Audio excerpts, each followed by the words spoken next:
बंदी छोड़ सतगुरु रामपाल जी भगवान की जय हो। परमपिता परमेश्वर सारी सृष्टि के रचनहार कुल मालिक कबीर परमेश्वर सतगुरु रामपाल जी भगवान चरण कमल में मुझ दास का कोटि कोटि दंडवत प्रणाम। लाइव देख रहे सभी भाई बहनों को दास का सत साहिब।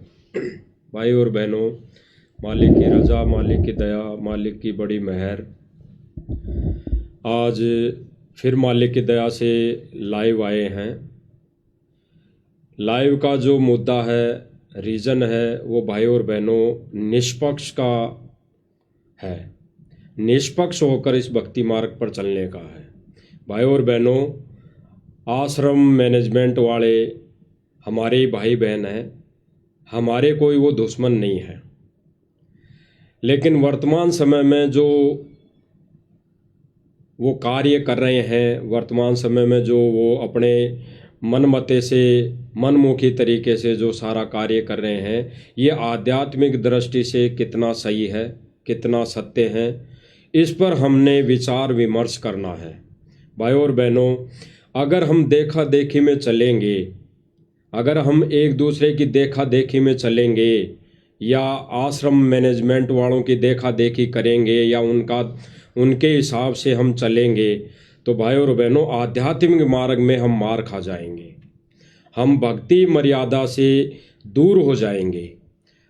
हमारे को जो गुरुदेव ने मर्यादाएं दी है, उनसे हम दूर हो जाएंगे, यानी गुरु मर्यादा से हम दूर हो जाएंगे। तो भाई और बहनों, यह है निष्पक्ष का मार्ग है। तो हम आज इस लाइव के माध्यम से निष्पक्ष वाली बात करेंगे। और आज फिर से हमारे साथ पवन दास जी हैं, तो इनसे हम जानेंगे इस विषय के, इस चर्चा के माध्यम से, इस लाइव सत्संगति के माध्यम से, कि वर्तमान समय में जो हमारे आश्रम वाले भाई बहन हैं, सतलोक आश्रम वाले भाई बहन हैं, वो जो अन्नपूर्णा मुहिम के तहत जो कार्य करने में लगा हुआ है, इसके पीछे उन भाइयों का, यानी सतलोक आश्रम वालों का क्या प्रयोजन है, क्या उनकी मनसा है, क्या उनकी सोच है, उन्होंने इसके पीछे का क्या रीज़न बनाया हुआ है, इस विषय में हम आज जानेंगे। आध्यात्मिक दृष्टि से, आध्यात्मिक तौर पर हम जानेंगे पवन दास जी से। तो इससे पहले दास आपसे विनम्र विनती करेगा, प्रार्थना करेगा कि भाई और बहनों, ये मार्ग है निष्पक्ष का। इस पर हमने निष्पक्ष भाव से, निष्पक्ष होकर चलना पड़ेगा। बिल्कुल निष्पक्ष होके, देखा देखी में अगर चलेंगे तो भाई और बहनों मात खा जाएंगे। 425 वर्ष पहले भी यही हालत हुई थी। 64 लाख शीशे थे, एक दूसरे की देखा देखी में फैल हो गए सारे के सारे। एक ने कहा कि भाई देखो रे गुरुजी वहाँ बैठे हैं, दूसरे ने कहा भाई हाँ देखो भाई गुरुजी वहाँ बैठे हैं, कबीर जी वहाँ बैठे हैं, कबीर जी वहाँ बैठे हैं, और एक दूसरे की देखा देखी में 64 लाख सभी के सभी फैल हो गए। तो यानी देखा देखी। तो भाई और बहनों, ये मार्ग जो है, ये देखा देखी का नहीं है।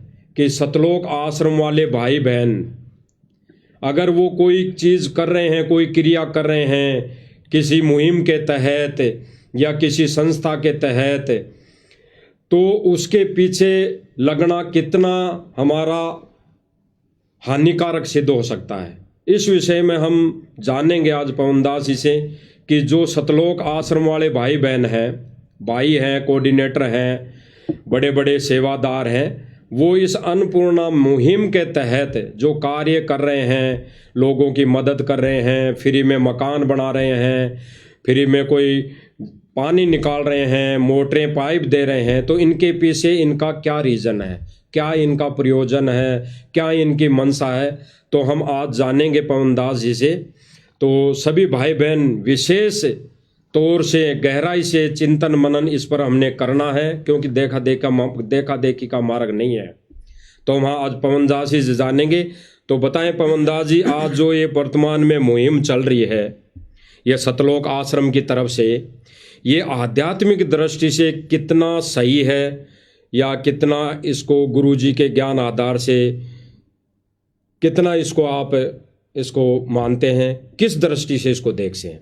तो आज बताइए हमें सभी भाई बहनों को आप। सर्वप्रथम तो परमपिता परमेश्वर सतगुरु रामपाल जी भगवान के चरण कमल में दास का अनंत कोटि दंडवत प्रणाम। लाइव वीडियो देख रहे सभी भाई बहनों को दास की तरफ से प्यार भरा सत्साई। देखिए कजोड़ जी, आपने जो सवाल किया बहुत ही अच्छा सवाल है कि वर्तमान में परम पूज्य परमेश्वर सतगुरु रामपाल जी का परिवार, सतलोक आश्रम मैनेजमेंट हरियाणा, ये लोग जिस प्रकार से सन 2014 बरवाला कांड के बाद से, सतगुरु रामपाल जी की हिसार जेल जाने के बाद से जिस प्रकार से भक्ति मार्ग पर बहुत सारे कार्य ऐसे किए जा रहे हैं जिन कार्यों का सतगुरु रामपाल जी के भक्ति मार्ग से दूर दूर तक कोई रिश्ता नाता नहीं है। आपने बात की एक अन्नपूर्णा मुहिम की कि इस अन्नपूर्णा मुहिम के तहत सतलोक आश्रम मैनेजमेंट हरियाणा, गुरुदेव का परिवार गरीब लोगों के मकान बनवा रहा है, जो असहाय लोग हैं उनके मकान बनवा रहा है, उनको राशन वगैरह दे रहा है। अभी हरियाणा में पिछले दिनों बाढ़ की समस्या थी, गांव में पानी भर गया था, इन्होंने मोटर और पाइप दे देकर गांव वालों की मदद की है। बहुत अच्छी बात है, किसी की मदद करना कोई बुरी बात नहीं है। लेकिन जब बात आती है सतगुरु रामपाल जी के शास्त्र अनुकूल शत भक्ति मार्ग की, तो इस मार्ग की कुछ मर्यादा हैं, कुछ नियम हैं। मैं बार बार एक उदाहरण देता हूं कि मीठा खाना बहुत अच्छी चीज है, कोई भी व्यक्ति मीठे के लिए मना नहीं करेगा, सबको अच्छा लगता है। लेकिन जिस पेशेंट को या जिस व्यक्ति को शुगर की बीमारी है, डायबिटीज है, उसको हर कोई मना करेगा कि भाई आप मीठा मत खाओ। डॉक्टर भी उसको सलाह देगा कि भाई मीठा मत खाना। इसी प्रकार ये भक्ति मार्ग है। आज से पहले हमने केवल भक्ति का नाम सुना था, हमें यथार्थ भक्ति मार्ग प्राप्त नहीं था। अब हमें सत भक्ति मार्ग प्राप्त हुआ है, सच्चा परमात्मा प्राप्त हुआ है, सच्चा गुरु प्राप्त हुआ है।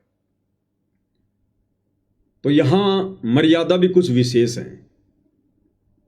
यदि हम उन मर्यादाओं में रहकर, गुरु वचन में रहकर इस भक्ति मार्ग पर आगे नहीं बढ़ेंगे तो फिर हम असफल हो जाएंगे, मोक्ष से वंचित रह जाएंगे।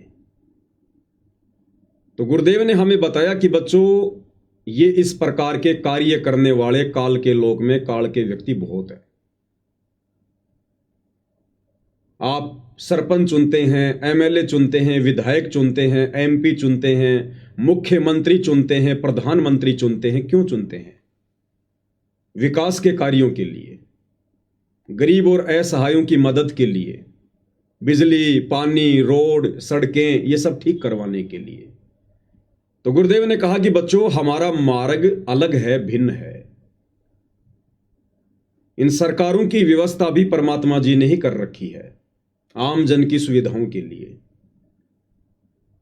तो हम भक्तों का तो सतगुरु रामपाल जी के भक्ति मार्ग को समझकर अब ये कार्य हो जाना चाहिए एकमात्र कि हमने तो किसी भी प्रकार से भक्ति करके, मर्यादाओं में रहकर, गुरु को प्रसन्न करके और इस काल के लोक से बाहर निकलना है, जन्म और मरण के झंझट से बाहर निकलना है, 84 लाख योनियों के कष्ट से बाहर निकलने का हमने प्रयास करना चाहिए। भगत कभी भी इस प्रकार के पचड़ों में नहीं पड़ेगा। गुरु ने हमें समझा दिया कि बेटा, ये काल का 21 ब्रह्मांड, ये कर्म क्षेत्र है, या पाप और पुण्य से सारा व्यवहार चलता है। जिसके पुण्य अधिक है वो सुखी है, जिसके पाप अधिक है वो दुखी है। और हम भगत ना किसी के पुण्य बढ़ा सकते, ना किसी के पाप अपने सिर ले सकते। तो सतगुरु से ये तत्व ज्ञान प्राप्त होने के बाद भगत ने तो इस प्रकार के पचड़ों में पड़ना ही नहीं चाहिए। अगर कोई गरीब है, कोई अमीर है, किसी के सर पर छत है या नहीं है, ये उसके अपने कर्म हैं, उसके अपने पाप कर्म हैं, वो उसने भोगने हैं। हम केवल एक काम कर सकते हैं, उस व्यक्ति तक हम परमात्मा की जानकारी पहुंचा सकते हैं। हम उसको भक्ति का संदेशा दे सकते हैं कि भाई देखो, धरती पर परमात्मा आया हुआ है, सत भक्ति मार्ग शुरू हो चुका है, आप सतगुरु की शरण में आइए और भक्ति से परमात्मा आपके सारे कष्टों का मर्दन करेगा, आपको सुखी भी करेगा भगवान, आपका मकान भी बनेगा। रास्ता परमात्मा बहुत सारे निकाल देता है। फिर छोटा मोटा भगत का धंधा होता है, उसमें परमात्मा बरकत दे देता है। आपने सेऊ समन की कथा सुनी होगी। सेऊ कितना गरीब था, कितना निर्धन था। क्या सतगुरु को नहीं पता था? क्या सतगुरु के साथ में जाने वाले भक्तों को नहीं पता था? उसके घर पर सतगुरु को खाना खिलाने के लिए आटा भी नहीं था। क्या सतगुरु ने उसकी घर की ऐसी दुर्दशा देखकर उसका मकान बनवाया? अपने भक्तों से कहा कि भाई इसका मकान बना दो, इसके घर में राशन डाल दो। तैमूर लंग कितना गरीब था, लोगों की भेड़ बकरियां चराकर दोनों मां बेटे जीवन निर्वाह किया करते थे। क्या कबीर परमेश्वर ने कहा विश्वकर्मा जी को कि इसका मकान बना दो, या अपने किसी अन्य भक्तों को कहा कि भाई इसका तैमूर लंग का मकान बना दो, इसके घर में राशन डाल दो? परमेश्वर ने सबको भक्ति से जोड़ा। उनकी एक विधि है, अध्यात्म की एक प्रोसीजर है।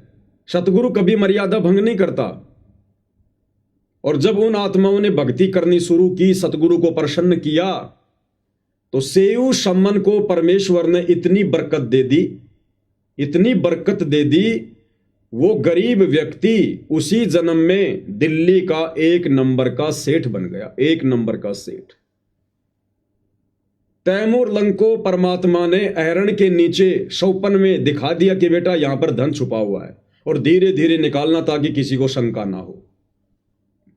उस तैमूर लंग को, जो एक वक्त की रोटी भी बड़ी मुश्किल से पाया करता था, उसको परमात्मा ने भक्ति विधि से अपने तरीके से 7 पीढ़ी का राज्य बख्शीश कर दिया।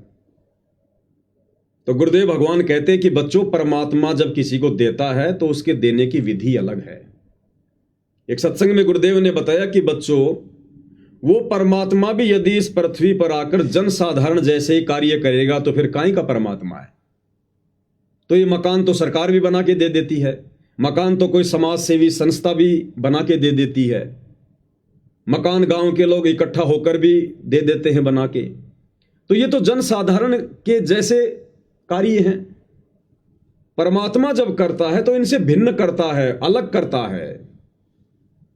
तो सतगुरुदेव ने हम भक्तों को यही शिक्षा दी है। यदि किसी ने उनकी शिक्षा समझी हो तो, उनके सत्संगों पर विचार किया हो तो, गुरुदेव के तत्व ज्ञान को यदि आधार बनाया हो, तो सतगुरु ने हमें यही शिक्षा दी है कि बच्चों, तुम इस पचड़ों में मत पड़ो। बड़ी मुश्किल से तुम्हारा दाव लगा है, थोड़ा सा समय है। अपनी भक्ति मर्यादाओं में रहकर सतगुरु को प्रसन्न करके, इन श्वासों का सदुपयोग करके, दुनियादारी से मुंह फेर के, और यहां से सतलोक चलने की सोचो, उस दिशा में आगे बढ़ो। ये कार्य तो होते रहेंगे। तुम किन किन का सिर ढकोगे? ये तो भिखारी का लोक है, काल का लोक है। इस लोक में कभी कोई सुखी हो ही नहीं सकता। आपने यदि सृष्टि रचना पढ़ी हो कजोड़ जी, तो सतगुरु रामपाल जी ने बताया कि जब ये ज्योति निरंजन काल परमात्मा के आदेश अनुसार अपने बड़े भाई कूरम के पास में सृष्टि रचना की सामग्री लेने के लिए गया, तो कूरम उस समय समाधि में था, भक्ति में था। ज्योति निरंजन उसके पास जाता है और कहता है कि भाई उठ, जाग, मुझे पिताजी ने भेजा है, मुझे सामग्री चाहिए। वो अपनी समाधि में लीन था। ज्योति निरंजन धैर्य नहीं रख पाया। उसने सोचा ना जाने इसकी समाधि कब टूटेगी। ज्योति निरंजन ने धैर्य खोकर हड़बड़ी में कूरम के मुकुट को हिला दिया, उसे जगाने के लिए, समाधि से वापस लाने के लिए। जैसे उसने मुकुट को हिलाया, उसमें से 5 तत्व 3 गुण निकले। ज्योति निरंजन ने देखा, वाह, मुझे जो चाहिए था वो मिल गया। इतने में कूरम की समाधि टूट गई। कूरम ने कहा, भाई आप ये क्या कर रहे हो? उसने कहा कि मैं तुझे जगा रहा था, मेरे को सृष्टि रचना की सामग्री चाहिए। कूरम ने कहा कि ये आपको किसने बताया? मेरे और कबीर परमात्मा के अलावा तो किसी को पता ही नहीं है। बोला, उन्होंने भेजा मुझे। तो कूरम ने एक अच्छे बेटे का फर्ज निभाते हुए कहा कि भाई मैं पहले पिताजी से पूछूंगा, ये तो बहुत अनमोल वस्तु है, मैं पहले पिताजी से पूछ लेता हूं, कोई दिक्कत नहीं, आप बैठो, अगर पिताजी यस कर देंगे तो मैं आपको दे दूंगा। लेकिन ज्योति निरंजन को धैर्य नहीं रहा और वो वहां से कूरम के मुकुट को हिलाकर सारी सामग्री लेकर वहां से दौड़ गया। जब कूरम ने परमात्मा से समाधि अवस्था में बात की तो कूरम ने कहा कि पिताजी ऐसे ऐसे मेरे साथ में बदसलूकी करके और वो ज्योति निरंजन ऐसे ऐसे सामग्री ले गया और मैं उसको घड़ूंगा, मैं उसकी पिटाई करूंगा। तो कबीर परमेश्वर जी ने कहा कि बेटा उसने तो गलती कर दी, कोई बात नहीं, तू ऐसी गलती मत करना, और आज के बाद मैं उसको श्राप देता हूं, उसके लोक में 21 ब्रह्मांड में कभी भी शांति नहीं रहेगी। ऐसे ही लोग झगड़ेंगे, मरेंगे, कटेंगे, फंसेंगे, अशांति बनी रहेगी। ये श्राप वहां से लगा हुआ है इस काल को, ब्रह्म को, 21 ब्रह्मांड के राजा को। तो भाई परमेश्वर ने जिसको ऐसा श्राप दे रखा हो कि जिसके लोक में कभी सुख शांति नहीं होगी, हम 2 कोटि के जीव अपनी भक्ति ना करके क्यों दुनिया को सुखी करने का ठेका ले रहे? जब दुनिया को वापस थोड़ा बहुत सुखी करने के लिए परमात्मा स्वयं संत रामपाल जी के रूप में धरती पर आ चुके हैं, तो अब वे अपने स्तर पर, अपने तरीके से, अपनी प्रोसीजर के अनुसार लोगों को धन देंगे, उनको सुखी करेंगे, उनके मकान बनाएंगे, अपने भक्तों को मजदूरी पर नहीं लगाएंगे। जिस प्रकार से सतलोक आश्रम वाले सतगुरु की आड़ में भक्तों से मजदूरियां करवा रहे हैं। सतगुरु हमसे भक्ति करवाने के लिए आए, मजदूरी करवाने नहीं आए। तो सतगुरु की एक विधि है, और जब से सतगुरु रामपाल जी ने अपने सत भक्ति मार्ग की शुरुआत की है सन 1994 से, कजोड़ जी मैं चैलेंज करता हूं, आज तक मुझे उनके एक भी भगत का ऐसा घर बता दीजिए जो घर सतगुरु रामपाल जी ने बनवाया हो। एक भी वो भगत बता दीजिए जिसके घर में सतगुरु रामपाल जी ने राशन डलवाया हो।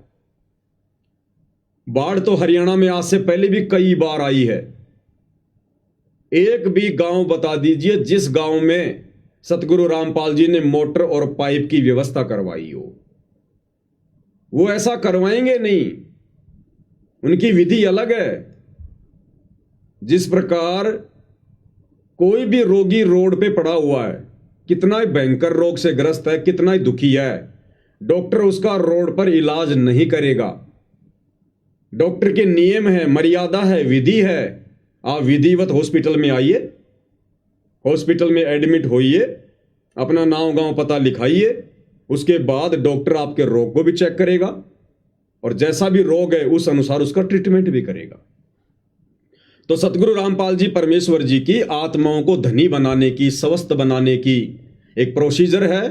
आप सबसे पहले उनके ज्ञान को सुनिए, समझिए, आप उनकी शरण में आइए, शरण में आकर आप जी भक्ति करते रहिए, फिर परमेश्वर आपके काम धंधे में बरकत देगा, आपके बच्चों को नौकरी पे लगा देगा।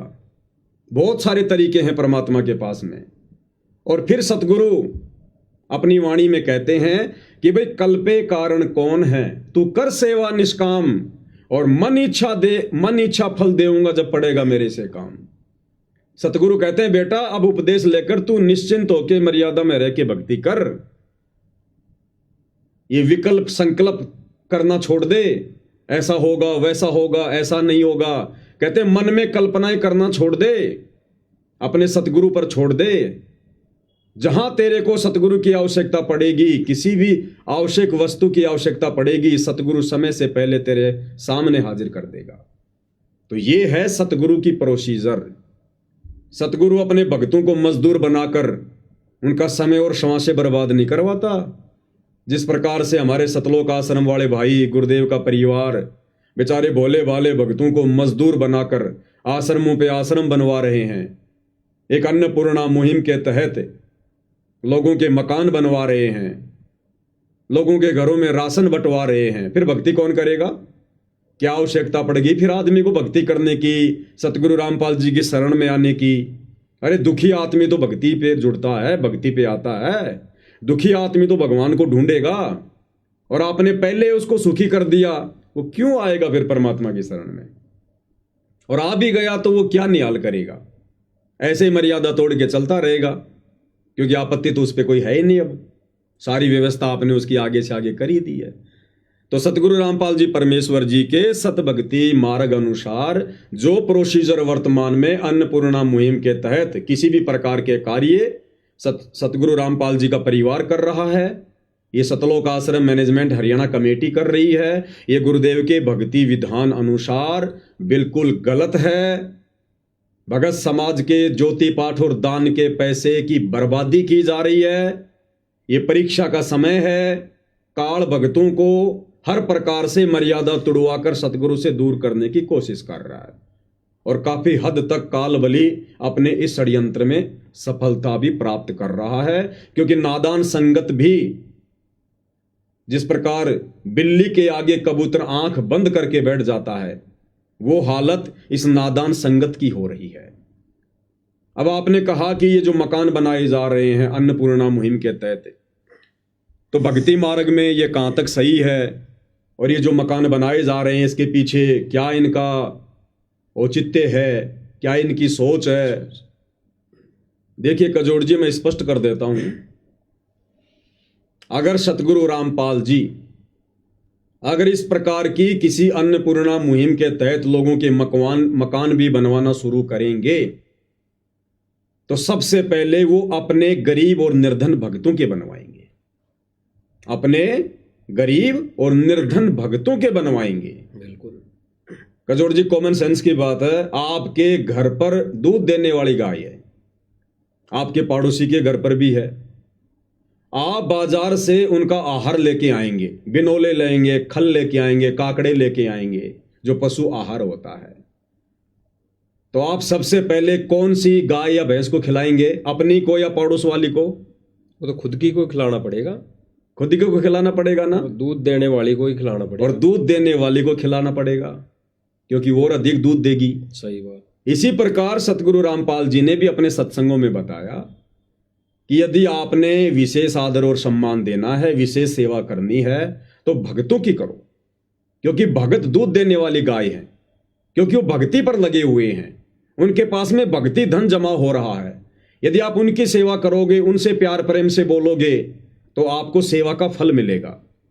और जगत के पास तो खारा पानी है, खारा पानी, उस खारे पानी को यदि आप अपने मटके में डालोगे, आपका पानी भी खारा हो जाएगा। तो इस प्रकार की किसी मुहिम के तहत यदि सतगुरु रामपाल जी मकान भी बनवाएंगे, राशन भी डलवाएंगे, तो सबसे पहले अपने उन भक्तों के मकान बनवाएंगे जो बेचारे आज भी टूटी फूटी झोपड़ियों में रह रहे हैं। सतगुरु रामपाल जी की 50% संगत, या मैं कहूं इससे ज्यादा, टूटी फूटी झोपड़ियों में रहती है। आप छत्तीसगढ़ में जाके देखिए, झारखंड में जाके देखिए, मध्य प्रदेश में जाकर देखिए, बंगाल में जाकर देखिए,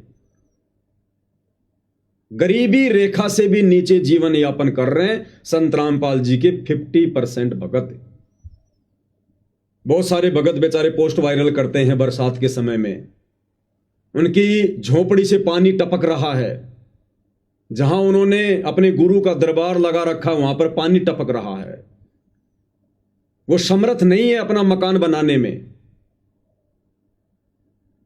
तो उन भक्तों के मकान क्यों नहीं बनाए जा रहे?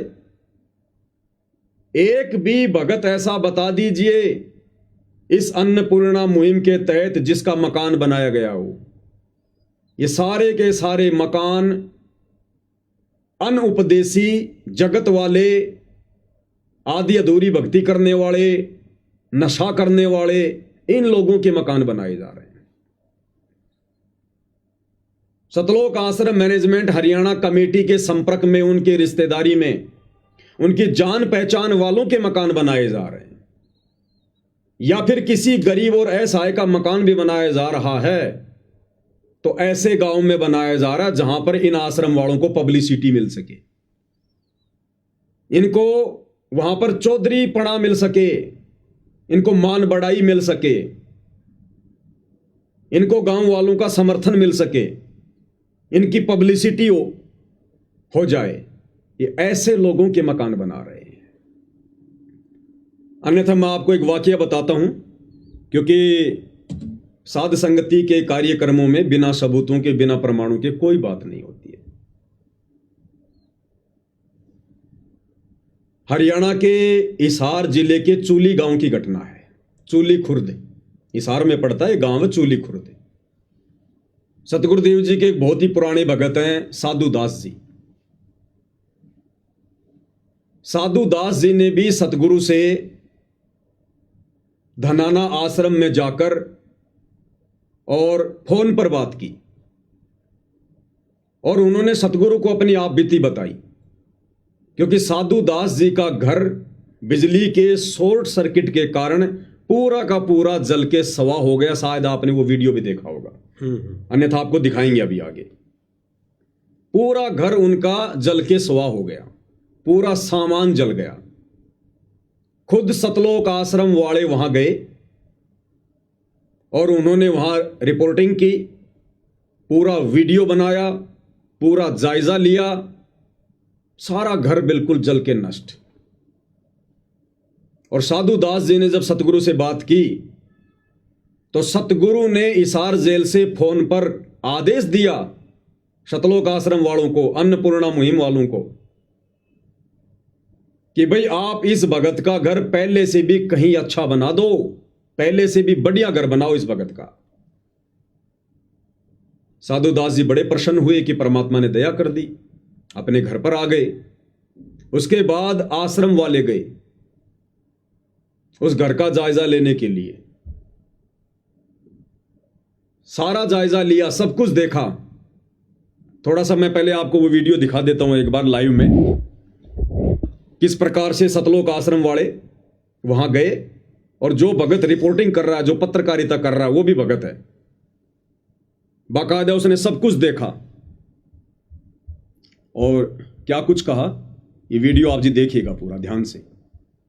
संकट और विपदा की मैं बात करूं तो ऐसे संकट जो है वो पता चला कि इन बच्चों ने संकट और विपदा की मैं बात करूं तो ऐसे संकट जो है वो इंसानों पर आते हैं जिसको देख के हर एक व्यक्ति दंग रह जाए और गांव के अंदर सन्नाटा छा जाता है। इसमें हरियाणा राज्य के जिला हिसार का ये गांव है चूली कला।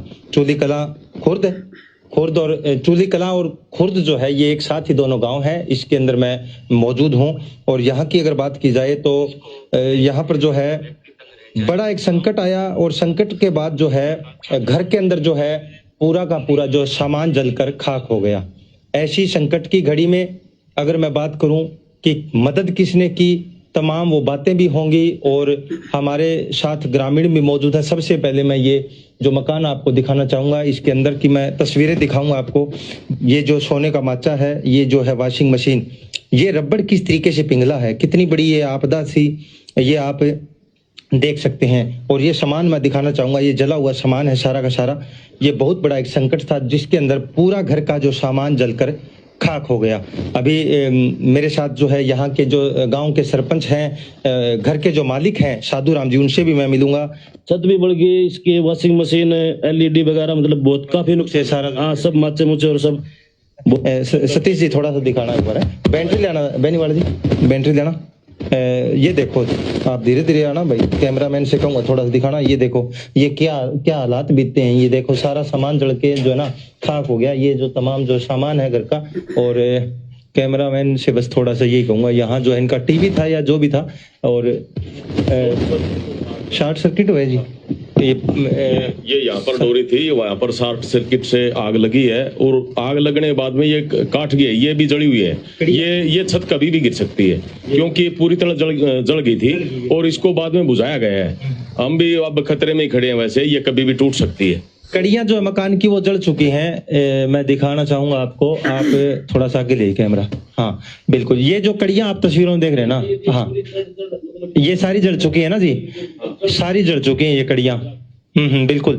सतीश जी, बेनीवाल जी, आप कह रहे हो जिस प्रकार ये कभी भी गिर सकता छत जी, इसके नीचे खड़े रहना तो खतरे से खाली नहीं है। अंदर तो रह ही नहीं सकता। बिल्कुल। इनके परिवार को भी हम कहना चाहेंगे भाई ये इसके अंदर अब न रहे, क्योंकि इसकी छत का ये दोबारा इसकी छत बदलनी पड़ेगी, उसके बाद में इस का वसाहत का काम कर इधर। ठीक है, तो ये देखा आपने, तस्वीरें लाइव देख रहे थे आप, कैसा ये मंजर है ये मैं दिखाना चाहूंगा आपको। देखिए सब चीजें जो है वो जल चुकी है, सब चीजें जल चुकी है। ये देखिए आप, सब चीजें नष्ट हो चुकी है, दरवाजे जल चुके हैं, सब चीजें, कड़ियां जल चुकी है।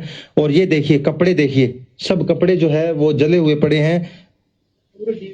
डीवीआर था वो भी जल गया, इसके ऊपर था जी, हाँ डीवीआर था यहाँ पे, वो भी जल गया है। ये देखिए किस प्रकार ये पिघला है, ये इसको हम क्या कहें, ये किस प्रकार से कहर जो है ये बरसा, और इसके अंदर जो है पूरे परिवार के जो सपने हैं वो चूर चूर हो गए इसके। तो कुजूर जी, आपने अपनी आंखों से देख लिया, दर्शकों ने भी देख लिया, खुद सतलोक आश्रम वाले वहां गए, बाकायदा वीडियो बनाया और खुद कह रहे कि सारा सामान जल के चूर चूर हो गया, और जिस छत के नीचे हम खड़े हैं यहां रहना खतरे से खाली नहीं है। और लाइव आप देख रहे हैं, बिल्कुल बुरी हालत में है घर। अब कजोड़ दास जी, क्या इस भगत का घर नहीं बनना चाहिए था? बिल्कुल बनना चाहिए, जबकि ये तो भगत है।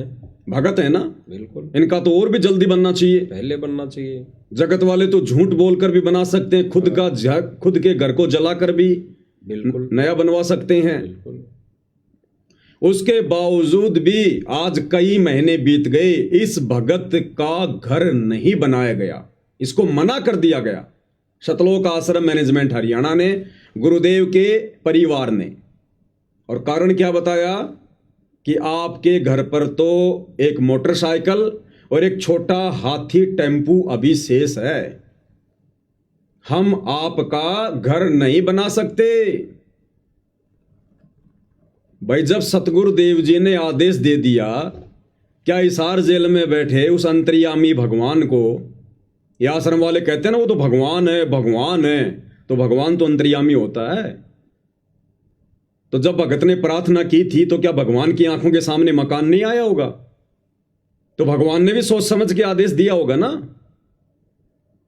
जब गुरु ने आदेश दे दिया कि भाई इस भगत का मकान पहले से कहीं अच्छा बना दो, तो मुझ पवन दास के हिसाब से तो इन आश्रम वालों ने उस घर पर जो वीडियो बनवाया है भगत को बेचकर, वो भी बेवकूफी है, वो भी मूर्खतापूर्ण कार्य किए हैं इन्होंने। जब सतगुरु ने आदेश दे दिया कि पहले से अच्छा घर बना दो, तो इन्होंने वीडियो बनवाने की भी जरूरत नहीं थी, तुरंत कार्य उसी दिन से शुरू कर देना चाहिए था। जैसे आम जगत वाले लोगों का 15 दिन में तो मकान बना के तैयार कर देते हैं डबल स्टोरी का, लेकिन इस भगत का मकान अभी तक नहीं बनाया गया और रिजेक्ट कर दिया गया कि भैया आपके पास में तो एक मोटरसाइकिल और एक छोटा हाथी टेम्पू अभी शेष है। वो परिवार उस टेम्पू में सोएगा क्या? अरे अगर टेम्पू शेष है तो क्या उसको भी जला दिया जाए, तब तुम्हारे दिल को शांति मिलेगी? उस जले हुए टेम्पू को देखकर फिर मकान बनाओगे क्या? या वो परिवार उस टेम्पो में सोएगा क्या? वो गाय भैंस अपने टेम्पो में बांधेगा क्या? इन लोगों ने जानबूझकर सतगुरु के आदेश की धज्जियां उड़ाई, अवहेलना की, क्योंकि दुनिया की नजरों में, दुनिया को दिखाने के लिए ये आश्रम वाले संत रामपाल जी को भगवान भगवान, परमात्मा परमात्मा कहते, मानते नहीं है। और उस भगत का मकान अभी तक नहीं बनाया गया,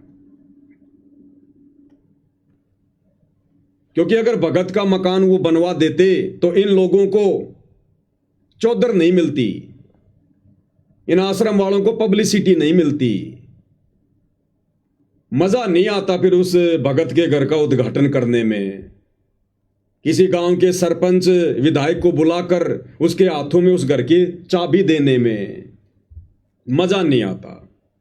लोग ये कहते रहे कौन सी बड़ी बात हो गई, ये तो बाबा रामपाल का भगत था, बाबा रामपाल ने बनवा दिया, इसमें क्या बड़ी बात थी?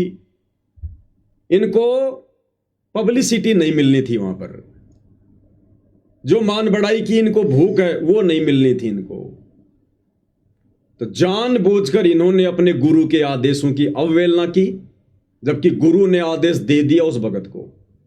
उसके बावजूद भी इन लोगों ने अभी तक उस भगत का मकान नहीं बनवाया। ये टोटल मामला चौधरीपने का है, दिखावे का है, पब्लिसिटी का है, टोटल काल प्रेरणा है। अब मैं आपको दिखाता हूं, दिल्ली में इन्होंने एक मकान बनाया, जबकि वो मकान जला भी नहीं था, आराम से वो परिवार उस मकान में रह रहा था, टाइम पे अपना खाना पीना भी हो रहा था, लेकिन पब्लिसिटी की भूख में और इन लोगों ने वो मकान बनवाया और कैसी झूठी एक्टिंग करके संगत से और अधिक दान धर्म लेने का ये प्रयास करते रहते हैं। ये गिरीश भगत है, दिल्ली से है, ये वकील है, गुरुदेव के मुकदमों में भी ये वकील बना हुआ है। इसने आश्रम वालों को इंक्वायरी भेजी कि ऐसे ऐसे दिल्ली में मेरे आसपास के मोहल्ले में एक मकान बनाओ, और वो जगत वाले का मकान बनवाने के लिए, जिस मकान की हालत उस साधुदास भगत से बहुत अच्छी थी, चूली खुर्द इसार वाले भगत के घर से बहुत अच्छी हालत थी उस घर की, फिर भी जबरदस्ती इस गिरीश ने आश्रम वालों से कहकर वो मकान बनवा दिया। और कैसी एक्टिंग कर रहा है भाई, साध संगति से जुड़े हुए भक्तों को लठों से मारने वाले, मरवाने वाले। एक समय दिल्ली में साध संगति थी, इसी गिरीश ने अपने साथियों को भेजकर पुलिस वालों की मदद लेकर और उस साध संगति में भक्तों को बुरी तरह से मरवाया, पिटवाया, और आज ये मगरमच्छ के आंसू निकालकर संगत से हमदर्दी प्राप्त कर रहा है। और क्या कह रहा है, इनके वचन सुनिए। परमात्मा कहते हैं, साधु शब्दा परखिए, दुख पड़े घरनार, सूरवीर जद जानिए जब रण बाजे तलवार, और वाणी ही से पहचानिए कुटिल नीत की घात, अंदर की उस गंदगी की फिर निकले मुंह से बात। किस प्रकार का स्टेटमेंट दे रहा है कि जब मैंने इस गरीब परिवार को देखा, मैंने इनसे बातें की, इनकी हालात को देखा, इन्होंने 1 महीने से भोजन नहीं किया, 1 महीने से इन बच्चों ने रोटी नहीं खाई, खाना नहीं खाया।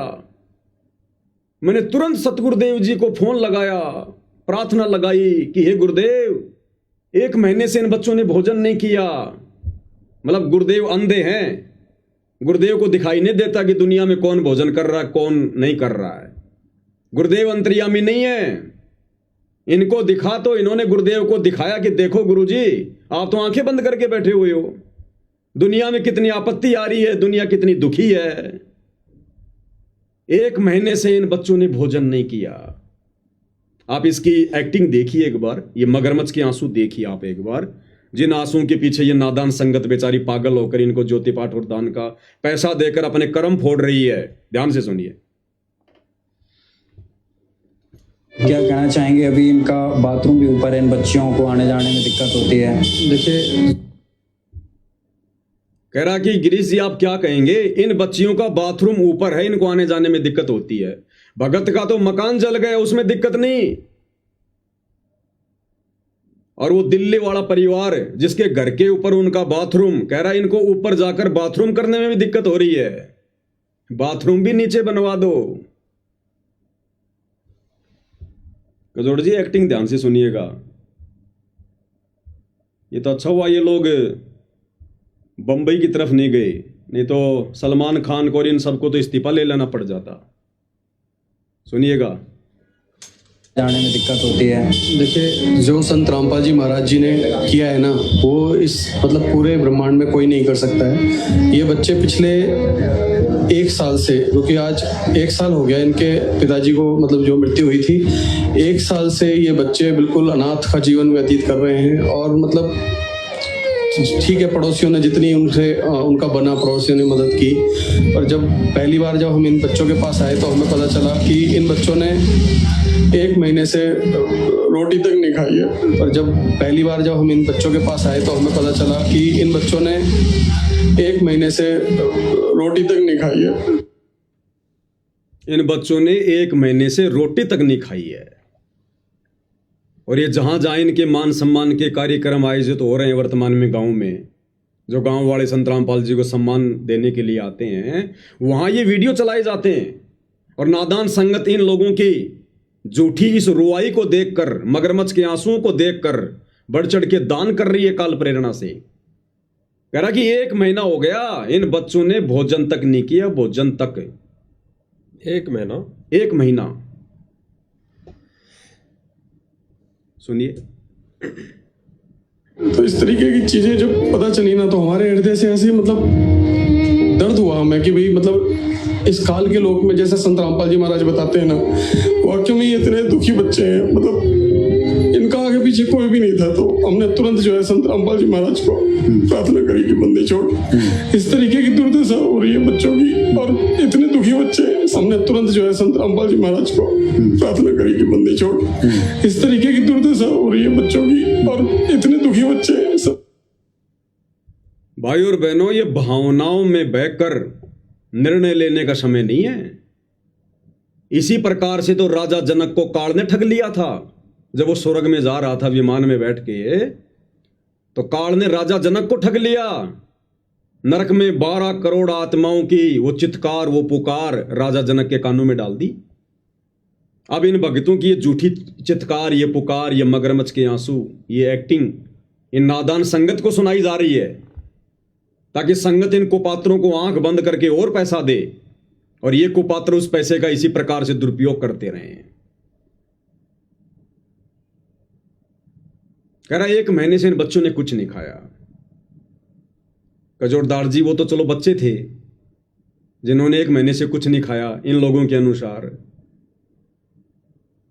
ये भाई गिरीश शर्मा, संत रामपाल जी का भगत, दिल्ली में वकील, 1 महीने तक बिना कुछ खाए पिए ये मुझे जिंदा रह के दिखा दे। सही बात। अगर उन्होंने 1 महीने तक कुछ नहीं खाया तो बच्चे तो सप्ताह भर भी भूख सहन नहीं कर सकते। इतनी बढ़ चढ़ के एक्टिंग क्यों की जा रही है? बॉम्बे में जाना है क्या? एक्टर बनना है क्या? कोई ड्रामा कंपनी में ज्वाइन करना है क्या? क्यों इतना बढ़ चढ़ के झूठ बोला जा रहा है? क्यों बेचारी नादान संगत को गुमराह किया जा रहा है झूठी एक्टिंग करके? कह रहा है 1 महीने से इन बच्चों ने कुछ नहीं खाया है, कुछ नहीं खाया। संत रामपाल जी महाराज ने तुरंत जो है ना आदेश करा कि बेटा जो भी उन बच्चों को चाहिए, और उन बच्चों को मैंने गोद ले लिया, वो मेरे बच्चे हैं, वो अनाथ नहीं है। तो संत रामपाल जी महाराज ने आदेश करा कि इनको जो भी चाहिए, जो इनकी सुविधा है, वो आप इन्हें दो, खाद्य सामग्री दो, स्कूल में अच्छे स्कूल में। देखा नादान संगत किस प्रकार से आंसू निकाल रही है। इनका घर की मरम्मत कराओ, और इनका जो है जैसे अपने भाई बहनों पर संत रामपाल जी महाराज ने ये भी कहा कि बेटा जब आप उनके पास जाओ ना, तो अपने बच्चों की तरह ट्रीट करना। अपने बच्चे जैसे आप अपने बच्चों का ख्याल रखते हो ना, उस तरीके से उन बच्चों को जो है आपने सामान दिलाना है, ये करना है। भगत जी आप यकीन नहीं मानोगे भाई। अब बताओ, चूली गांव का, हिसार जिले का साधु दास भगत, जिसका घर बिजली के शॉर्ट सर्किट के कारण जल के भस्म हो गया, वो दुश्मन था क्या? कह रहा गुरुदेव कह रहे हैं उन बच्चों को अपने बच्चों की तरह व्यवहार करना और तुरंत उनका मकान बनाओ। वो साधु दास कोई दुश्मन था क्या संत रामपाल जी का? अब ये बच्चे क्या कह रहे हैं? भाई ने तो अपनी एक्टिंग कर दी। अब ये बच्चे क्या कह रहे हैं?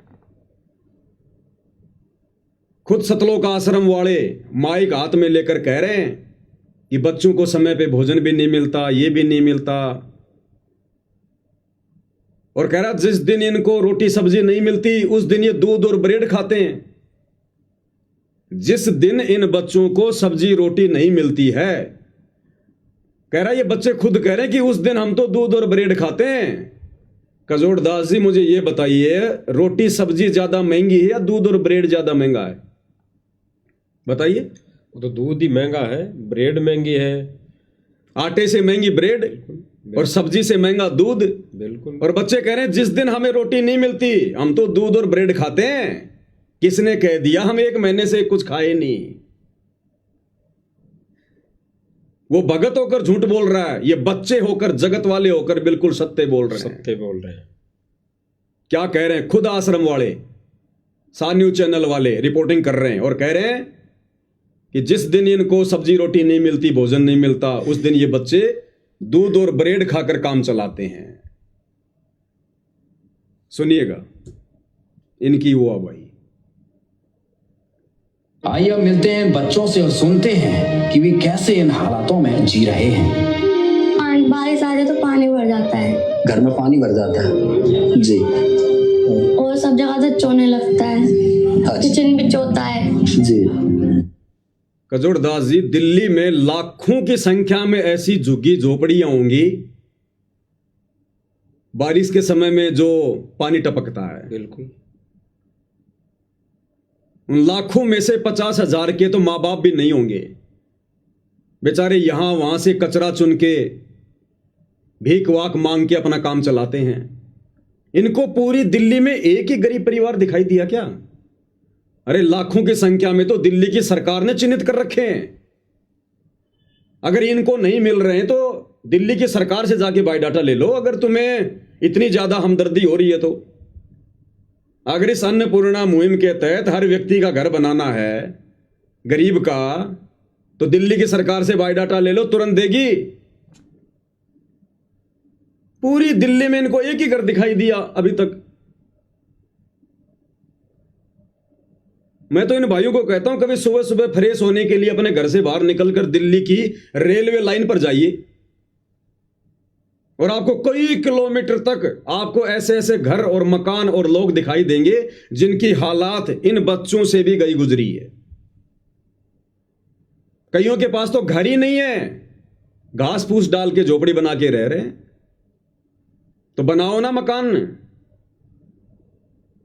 रोटी कपड़ा शिक्षा और मकान हर किसी को देगा कबीर भगवान। क्यों नहीं दे रहा कबीर भगवान?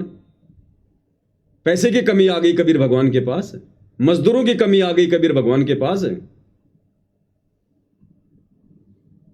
ये केवल एक दिखावा है, एक ढोंग है, एक ड्रामा है, कुछ अपनी मान बढ़ाई के लिए, अपनी चौधर के लिए। और ज्यादातर ये काल भक्तों की मर्यादा तुड़वाकर इस प्रकार के ड्रामे करवा रहा है।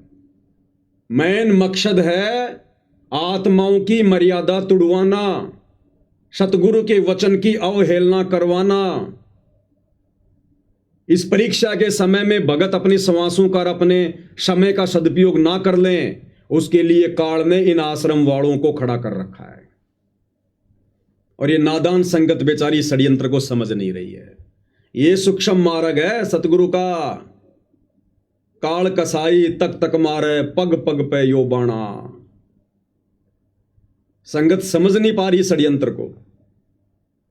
इसीलिए तो परमात्मा कहते हैं कि अनंत कोटि बाजी जहां मैंने रचे सकल ब्रह्मांड, और गरीब दास मैं क्या करूं यो काल करे जीव खंड। जबरदस्ती तो परमात्मा भी नहीं करेगा यहां कर। और अंत में सतगुरु यही कहता कि भाई मैं क्या कर सकता हूं बच्चों, मेरा भी काल के साथ एग्रीमेंट है। मैंने तुम्हें ज्ञान दे दिया, समझाने में कोई कमी नहीं छोड़ी, मर्यादा बताने में कमी नहीं छोड़ी।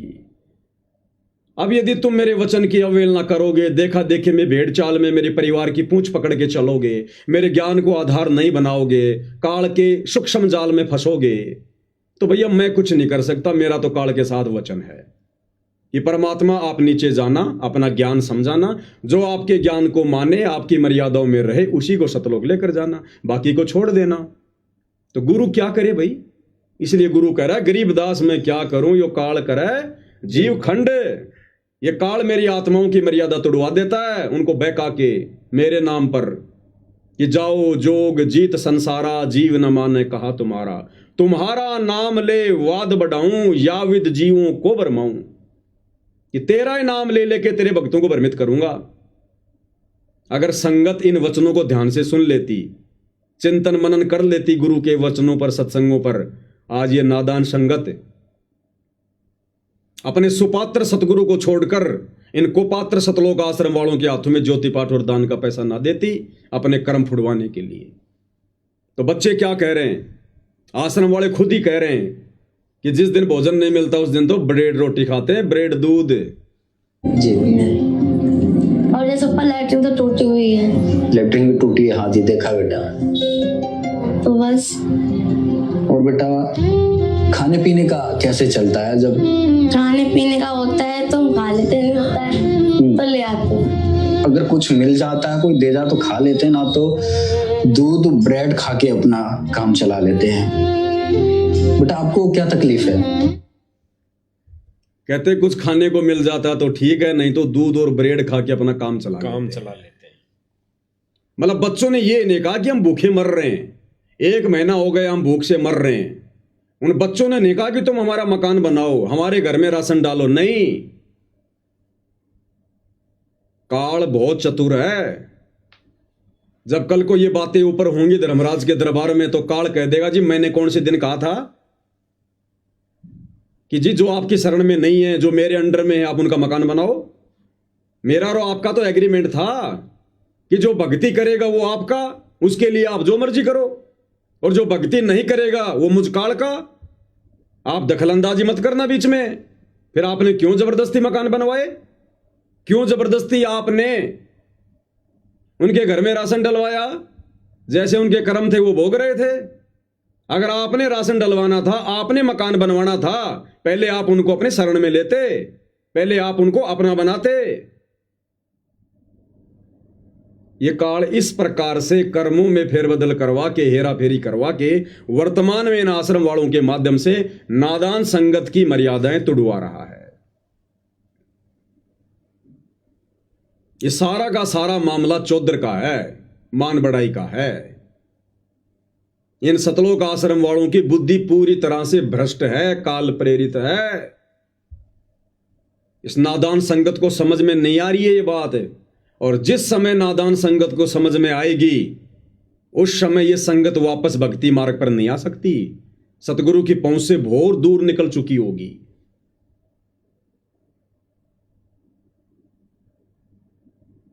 और जो साधुदास भगत है चूली गांव का, हिसार का, जिसने गुरु से प्रार्थना की और गुरु ने कहा कि भाई इसका पहले से अच्छा मकान बनाओ, और आश्रम वालों ने नहीं बनाया, मैं तो साधुदास जी से प्रार्थना करूंगा भाई दुखी होने की जरूरत नहीं है, मन में कोई शंका पैदा करने की जरूरत नहीं है। साधुदास के ऊपर गुरुदेव भगवान की एक बहुत बड़ी रहम हुई है, एक रजा हुई है। परमात्मा ने साधुदास भगत का जो मकान अभी तक नहीं बना है, भाई आश्रम वालों ने तो फोड़ लिया अपने कर्म, जो गुरु के कहने के बाद भी मकान नहीं बनाया, और इधर साधुदास को परमात्मा ने बचा लिया उसका मकान ना बनवा के, कुछ भी कारण बना के। अन्यथा ये भार साधुदास के ऊपर चढ़ता, संगत का साधुदास के ऊपर। वो मकान जितने का भी बनता, 2 लाख का, 5 लाख का, 10 लाख का, वो सारा का सारा भार इस साधुदास भगत के सिर पर रखा जाता। क्योंकि ये तरीका नहीं है सतगुरु का अपने भगत को सुखी करने का, किसी का मकान बनवाने का। तो साधुदास भगत के ऊपर तो बहुत बड़ी रजा हुई है, मेहर हुई है कि परमात्मा ने उसको बचा लिया संगत का भार उसके ऊपर चढ़ाने से। और मकान तो भगत का बनेगा ही, आज नहीं तो 6 महीने बाद में बन जाएगा। परमात्मा 100 तरीके और निकाल देगा। भक्ति करने वालों के साथ भगवान है। लेकिन साधुदास की भी यहां एक गलती रही, उसने सतगुरु के ज्ञान को आधार ना बनाकर और इस अन्नपूर्णा मुहिम को देखकर जबरदस्ती अपने मुंह में पानी भर लिया, लालच में आ गया। थोड़ी सी नादानी दिखा दी उसने, अपने गुरु पर विश्वास नहीं किया। उसने सौपन में भी इस प्रकार से अपने गुरु से डिमांड नहीं करनी चाहिए थी। सौपन में भी भक्ति करनी चाहिए थी। अगर साधुदास भगत जी ने रंका और बंका की कहानी को आधार बनाया होता, रंका और बंका दोनों पति पत्नी सतगुरु का सत्संग सुनने गए हुए थे। गरीब परिवार था, एक झोपड़ी थी, साथ में एक बेटी थी वंका। सत्संग सुन रहे थे, पीछे से बेटी दौड़ के गई और कहा कि पिताजी पिताजी, माताजी माताजी। उन्होंने पीछे मुड़कर देखा, बोला क्या हुआ, इतनी जोर से क्यों चिल्ला रही है, सत्संग में भंग पड़ गया। बेटी ने कहा कि झोपड़ी में आग लग गई, सब कुछ जल के खाक हो गया। तो रंका बंका ने देखा कि भाई अगर ये झोपड़ी ना होती तो सत्संग में भंग ही ना पड़ता। उन दोनों ने कहा कि बेटी क्या बच गया। तो वंका ने कहा कि माता पिताजी एक खाट बच गई जो बाहर रखी हुई थी पेड़ के नीचे, बाकी सब जल के खाक हो गया। तो रंका बंका ने क्या कहा, विचार करना, सामने सतगुरु बैठे सत्संग कर रहे हैं, परीक्षा थी उन आत्माओं की। गरीब परिवार, एक झोपड़ी, सारा सामान जल गया, अनाज जल गया, और अपनी बेटी से कह रहे हैं कि बेटी और क्या बच गया। बोला जी एक चारपाई बची है जो बाहर थी। दोनों बोले उसको भी आग में डाल दे, अरे उसको भी आग में डाल के आ जा।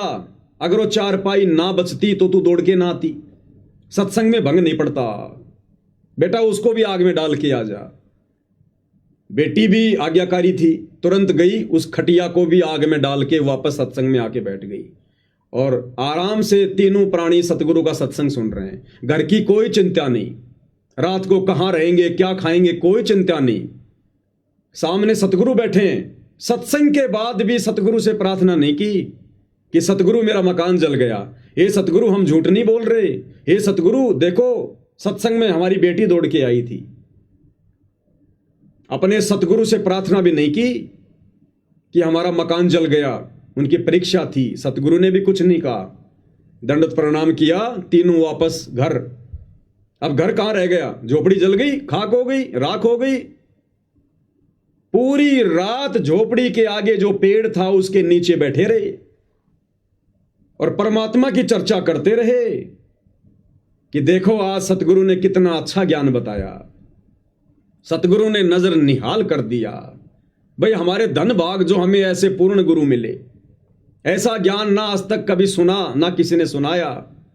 और बच्चों हमने तो भक्ति करके सतलोक चलना है, एक दिन ये 21 ब्रह्मांड भी जल के राख होगा, उससे पहले पहले निकल लो यहां से। इस प्रकार की बातें करते करते, सतगुरु की महिमा करते करते, और कब उनकी आंख लग गई परिवार को पता ही नहीं। उस पेड़ के नीचे बैठकर झोपड़ी का रोजना नहीं रोया कि हमारी झोपड़ी जल गई, हे भगवान अब हम क्या करेंगे। आगे की प्लानिंग नहीं करी कि कल को कहां जाएंगे, कहां से पूड़े लेके आएंगे, हैं फिर झोपड़ी बनाएंगे, कुछ नहीं सोचा। और जब सुबह उनकी आंखें खुली तो देखा कि एक झोपड़ी जली थी, 2 झोपड़ी बनके तैयार खड़ी हैं, 2 झोपड़ी नई। उन्होंने झोपड़ी में प्रवेश भी नहीं किया। आकाशवाणी हुई कि बच्चों ये झोपड़ी मैंने बनाई है तुम्हारे लिए। आकाशवाणी पे विश्वास नहीं किया, बोला पहले अपने सतगुरु से पूछेंगे, उसके बाद में झोपड़ी में प्रवेश करेंगे। तीनों प्राणी आश्रम में गए, सतगुरु को पूरी कहानी बताई। सतगुरु ने कहा बेटा ये तुम्हारी परीक्षा थी, वो झोपड़ी मैंने बनाई, और बेटा तुम्हारे विश्वास को देखकर कि तुमने झोपड़ी का रोजना अपने गुरु से नहीं रोया कि मेरी झोपड़ी जल गई, मेरी झोपड़ी जल गई। तुमने केवल परमात्मा की भक्ति की सोची, चर्चा की सोची, महिमा की तुमने। बेटा मैं चाहता तो सोने की भी बना सकता था, और जाओ वो झोपड़ी मैंने बनाई, आराम से रहो। फिर अपना गुरु का आदेश पाकर झोपड़ी में रहे। तो साधु दास भगत जी भी यहां थोड़ी सी मार खा गए, या तो उन्होंने सत्संग नहीं सुने या सुनकर विचार नहीं किया। अरे सतगुरु से झोपड़ी थोड़ी मांगनी है भगत ने। हर सत्संग में गुरु मना करता, बेटो कार कोठी मत मांगो, कार कोठी मत मांगो, बड़ी मुश्किल से तुम्हारा दाव लगा है, कलयुग की पिछली पीढ़ी में मांगने वाली चीज मांगो। भक्ति दान मोहे दीजियो देवन के देवा हो, भक्ति दान मोहे दीजियो देवन के देवा हो, जन्म पाया भूलों नहीं करहूं पद सेवा हो। और हर एक चौपाई में परमात्मा ने क्या संदेशा दिया कि अष्ट सिद्धि और नौ निधि बैकुंठ का वासा हो, और सपने में इच्छा नहीं करूं गुरु आण तुम्हारी हो। ये परमात्मा, मैं ना आपसे नो सिद्धि मांगू, ना नो रिद्धि मांगू, मैं आपसे बैकुंठ भी नहीं मांगता। बैकुंठ में तो महल है बड़े बड़े, झोपड़ी तो बहुत छोटी चीज है। केवल आपकी भक्ति मांगूंगा, मर्यादा मांगूंगा। आगे कह रहे हैं, सुख संपत्ति परिवार धन और सुंदर नारी हो, और सपने में इच्छा नहीं करूं गुरु आण तुम्हारी हो।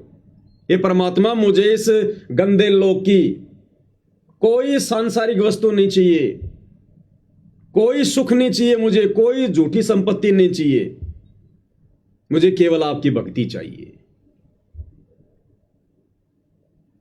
और साधु दास जी ने क्या मांगा परमात्मा से? वो भी कलयुग की पिछली पीढ़ी में, जिस समय हम 24 घंटे सत्संग सुन रहे हैं। रंका बंका 24 घंटे सत्संग नहीं सुनते थे। उस समय मोबाइल नहीं थे, मेमोरी कार्ड नहीं थे, सीडी डीवीडी नहीं थी, वो वैज्ञानिक युग नहीं था। फिर भी उन आत्माओं ने ज्ञान का परिचय दिया। तो यहां साधु दास जी ने तो गलती कर दी अपने गुरु से इस प्रकार की बातें कह के मकान बनवाने की, लेकिन सतगुरु दयालु है। सतगुरु ने फिर भी अपने भगत का मकान ना बनवाकर उसको बचा लिया, और सतगुरु के आदेश की पालना ना करके आश्रम वाले उल्टा दोषी बन गए। तो भगत साधु दास को इस गलती के लिए, अगर वो लाइव वीडियो देख रहे हो तो मेरी प्रार्थना है, इसी समय सतगुरुदेव जी को दंडोत करके इस गलती की क्षमा याचना मांगे। ये परमात्मा, आगे से इस दास से ऐसी गलती नहीं होगी। ये मालिक, ये तो झोपड़ी जली है, आप अगर रोड पर बैठाकर भी भक्ति करवाओगे, केवल भक्ति मांगूंगा। अपनी वाणी में क्या कहा परमात्मा ने कि नाम सहित बेवतन भला जो दर दर मांगे भीखा। अरे क्या हुआ छत्र की छाया चालाई और राजपाट दिल्ली का। सतगुरु कहते हैं, बच्चों, यदि तुम्हें नाम मिला हुआ है, भक्ति तुम्हें प्राप्त है, और यदि किसी कारण से तुम्हारे को देश निकाला भी दे दिया जाए, और यदि तुम्हारे को मजबूरी में भीख का कटोरा हाथ में लेकर मांग मांग के खाना पड़े, तो भी बच्चों निराश मत होना। अपने गुरु में भक्ति में कोई दोष मत देखना, क्योंकि तुम्हें दुनिया की सबसे बड़ी संपत्ति ये नाम प्राप्त है। गुरु समान दाता नहीं और याचक शिष्य समान, भाई 3 लोक की संपदा सो गुरु दीनी दान। सतगुरु ने तुम्हें सबसे बड़ी संपत्ति दे रखी है, यहां के स्वर्ग बैकुंठ से भी उत्तम ये नाम दीक्षा, भक्ति, 5 यज्ञ। कहते हैं, अगर इस भक्ति को सुरक्षित रखने के लिए, गुरु को प्रसन्न रखने के लिए, अगर कभी ऐसी नौबत आ जाए, हाथ में भीख का कटोरा भी आ जाए, तो अपने सतगुरु में कभी दोष मत देखना। सतगुरु से डिमांड मत करना सांसारिक इच्छाओं की, मकान की, कार की, कोठी की, बेटे की, पोते की, नौकरी की। नहीं, सतगुरु नाराज होगा। इस कलयुग की पिछली पीढ़ी में पूरा खुलासा करने के बाद, पूरा तत्व ज्ञान देने के बाद, और फिर भी तुम सतगुरु से क्या मांग रहे हो? तो साधु दास जी को परमात्मा ने बचा लिया, अन्यथा लाखों भक्तों का पैसा लेकर ये लोग इस प्रकार की मुहिम चला रहे हैं। और यदि साधु दास का ये मकान बन जाता तो परमात्मा पर साधु दास का अविश्वास समझा जाता, और हर एक भगत का भार साधु दास पे चढ़ता। इस कलयुग की पिछली पीढ़ी में पार नहीं हो पाता, और पार नहीं हुआ तो अगले जन्म में ना जाने किसी भगत का तो गधा बनता, किसी का सूअर बनता, किसी का बैल बनता, किसी का ऊंट बनता, सबका चुकाना पड़ता। तुमने उस दरगाह का महल नहीं देखा, धर्मराज के तिल तिल का लेखा। तो ये साधु दास जी पर बहुत बड़ी मेहर हुई है गुरुदेव की। ऐसे मकान तो परमात्मा लाख बनवा देगा। अगर ज्यादा ही मन में इच्छा है तो भगवान तुम्हें बहुत बड़ा रियल एस्टेट का बिल्डर बना देगा। लेकिन सत्संग को आधार बनाना, ऐसी इच्छा कभी मन में मत करना। गुरुदेव ने सम्मन की कथा बताई। सम्मन ने सतगुरु को भोजन करवाने के लिए आटा चोरी करते समय अपने बच्चे की गर्दन काट दी, और गर्दन काटने के बाद में सम्मन के मन में जरा सा दोष आ गया।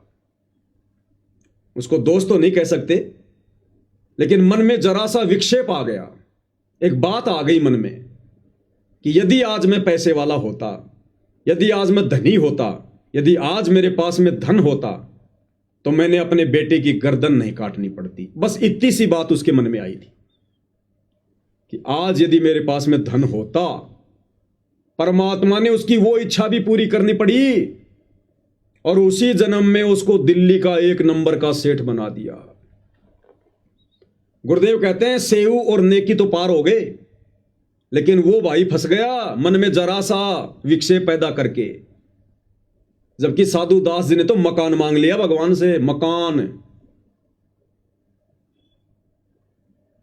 और फिर अगले जन्म में वो ही सम्मान वाली आत्मा 9 शेरवा का बादशाह बना, 80 गंज खजाने। फिर अगले जन्म में बलक बुखारे का बादशाह बना वो ही सम्मन, जिसके ठाठ बाट को देखकर देवताओं का राजा इंद्र भी शर्मा जाता था। तो ये तत्व ज्ञान सतगुरु ने क्यों दिया हमें? इसको आधार बनाकर भक्ति मार्ग पर आगे बढ़ने के लिए, आंख बंद करके चलने के लिए नहीं।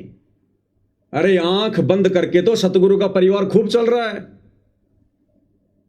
आंख बंद करके तो सतलोक आश्रम मैनेजमेंट हरियाणा खूब चल रहा है।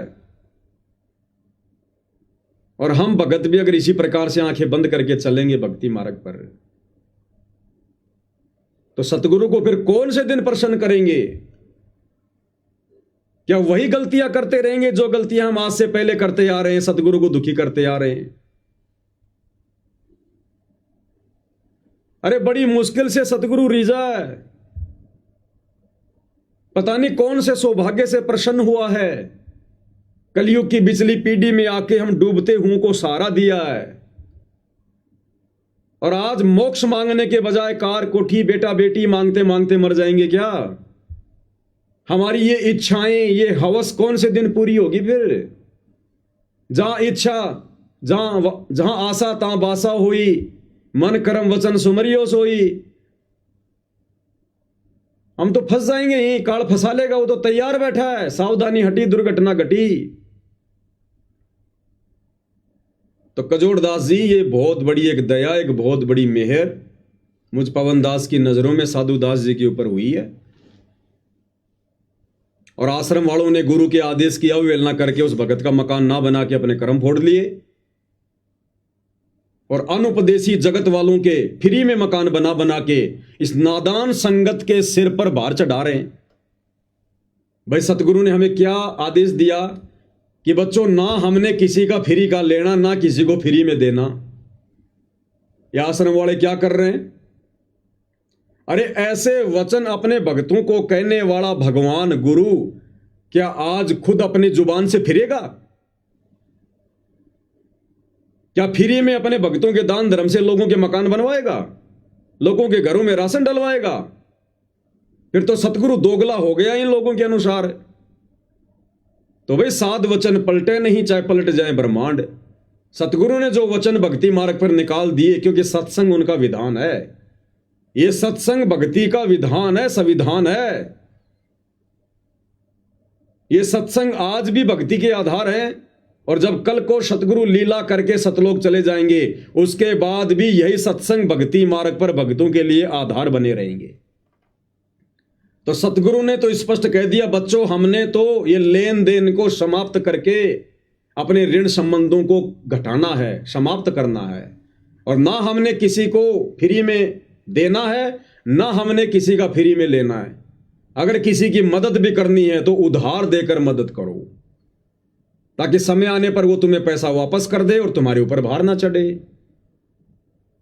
अब यहां तो सरेआम फ्री में 15-15 लाख के मकान बनाए जा रहे हैं। उस घर में गैस सिलेंडर, अलमारी, राशन, आटा चक्की, सिलाई मशीन, पूरा दहेज का सामान दिया जा रहा है। भगतों को ऋणी बनाया जा रहा है। जो जो भगत दान देकर सहयोग कर रहे हैं, ज्योति पाठ का पैसा देकर आश्रम वालों का सहयोग कर रहे हैं, वो सब दोषी बन रहे हैं परमात्मा के विधान अनुसार। ये परीक्षा क्यों ले रहा है सतगुरु इतना ज्ञान देकर 2014 से? यही देखने के लिए कि कितने भगत तैयार हुए हैं सतलोक के लिए। जो यहीं पर ठगी का शिकार हो रहे हैं, वो त्रिकुटी पर तो सौते ही ठगे जाएंगे। ये हमारी रिहर्सल चल रही है, ये ज्ञान और अज्ञान की लड़ाई चल रही है। गरीब कच्चा हीरा किरच हो नहीं सहे घनमार, ऐसा ये मन हो रहा लेखा लेकर तार।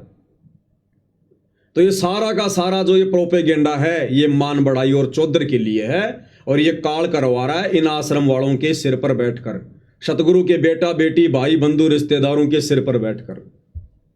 और यहां नादान संगत ने विचार करना चाहिए था, जैसा कि आप जी ने वीडियो की शुरुआत में भाई बहनों से प्रार्थना की थी कि भाई और बहनों ये देखा देखी का मार्ग नहीं है, ये देवकी नंदन ठाकुर का, धीरेन्द्र शास्त्री का, अनिरुद्धाचार्य वाला भक्ति मार्ग नहीं है।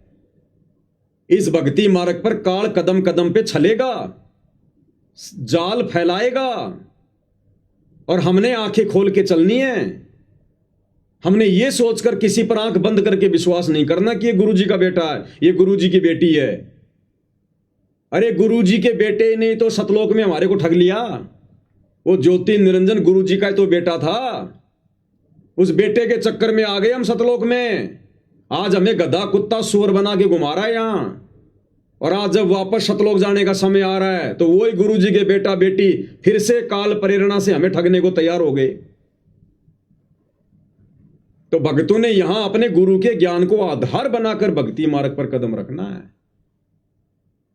यह परिवारवाद वाला मार्ग नहीं है, वंशवाद वाला मार्ग नहीं है, भाई भतीजे वाद वाला मार्ग नहीं है कि गुरुजी का बेटा कहेगा वैसा करेंगे, गुरुजी की पत्नी कहेगी वैसा करेंगे।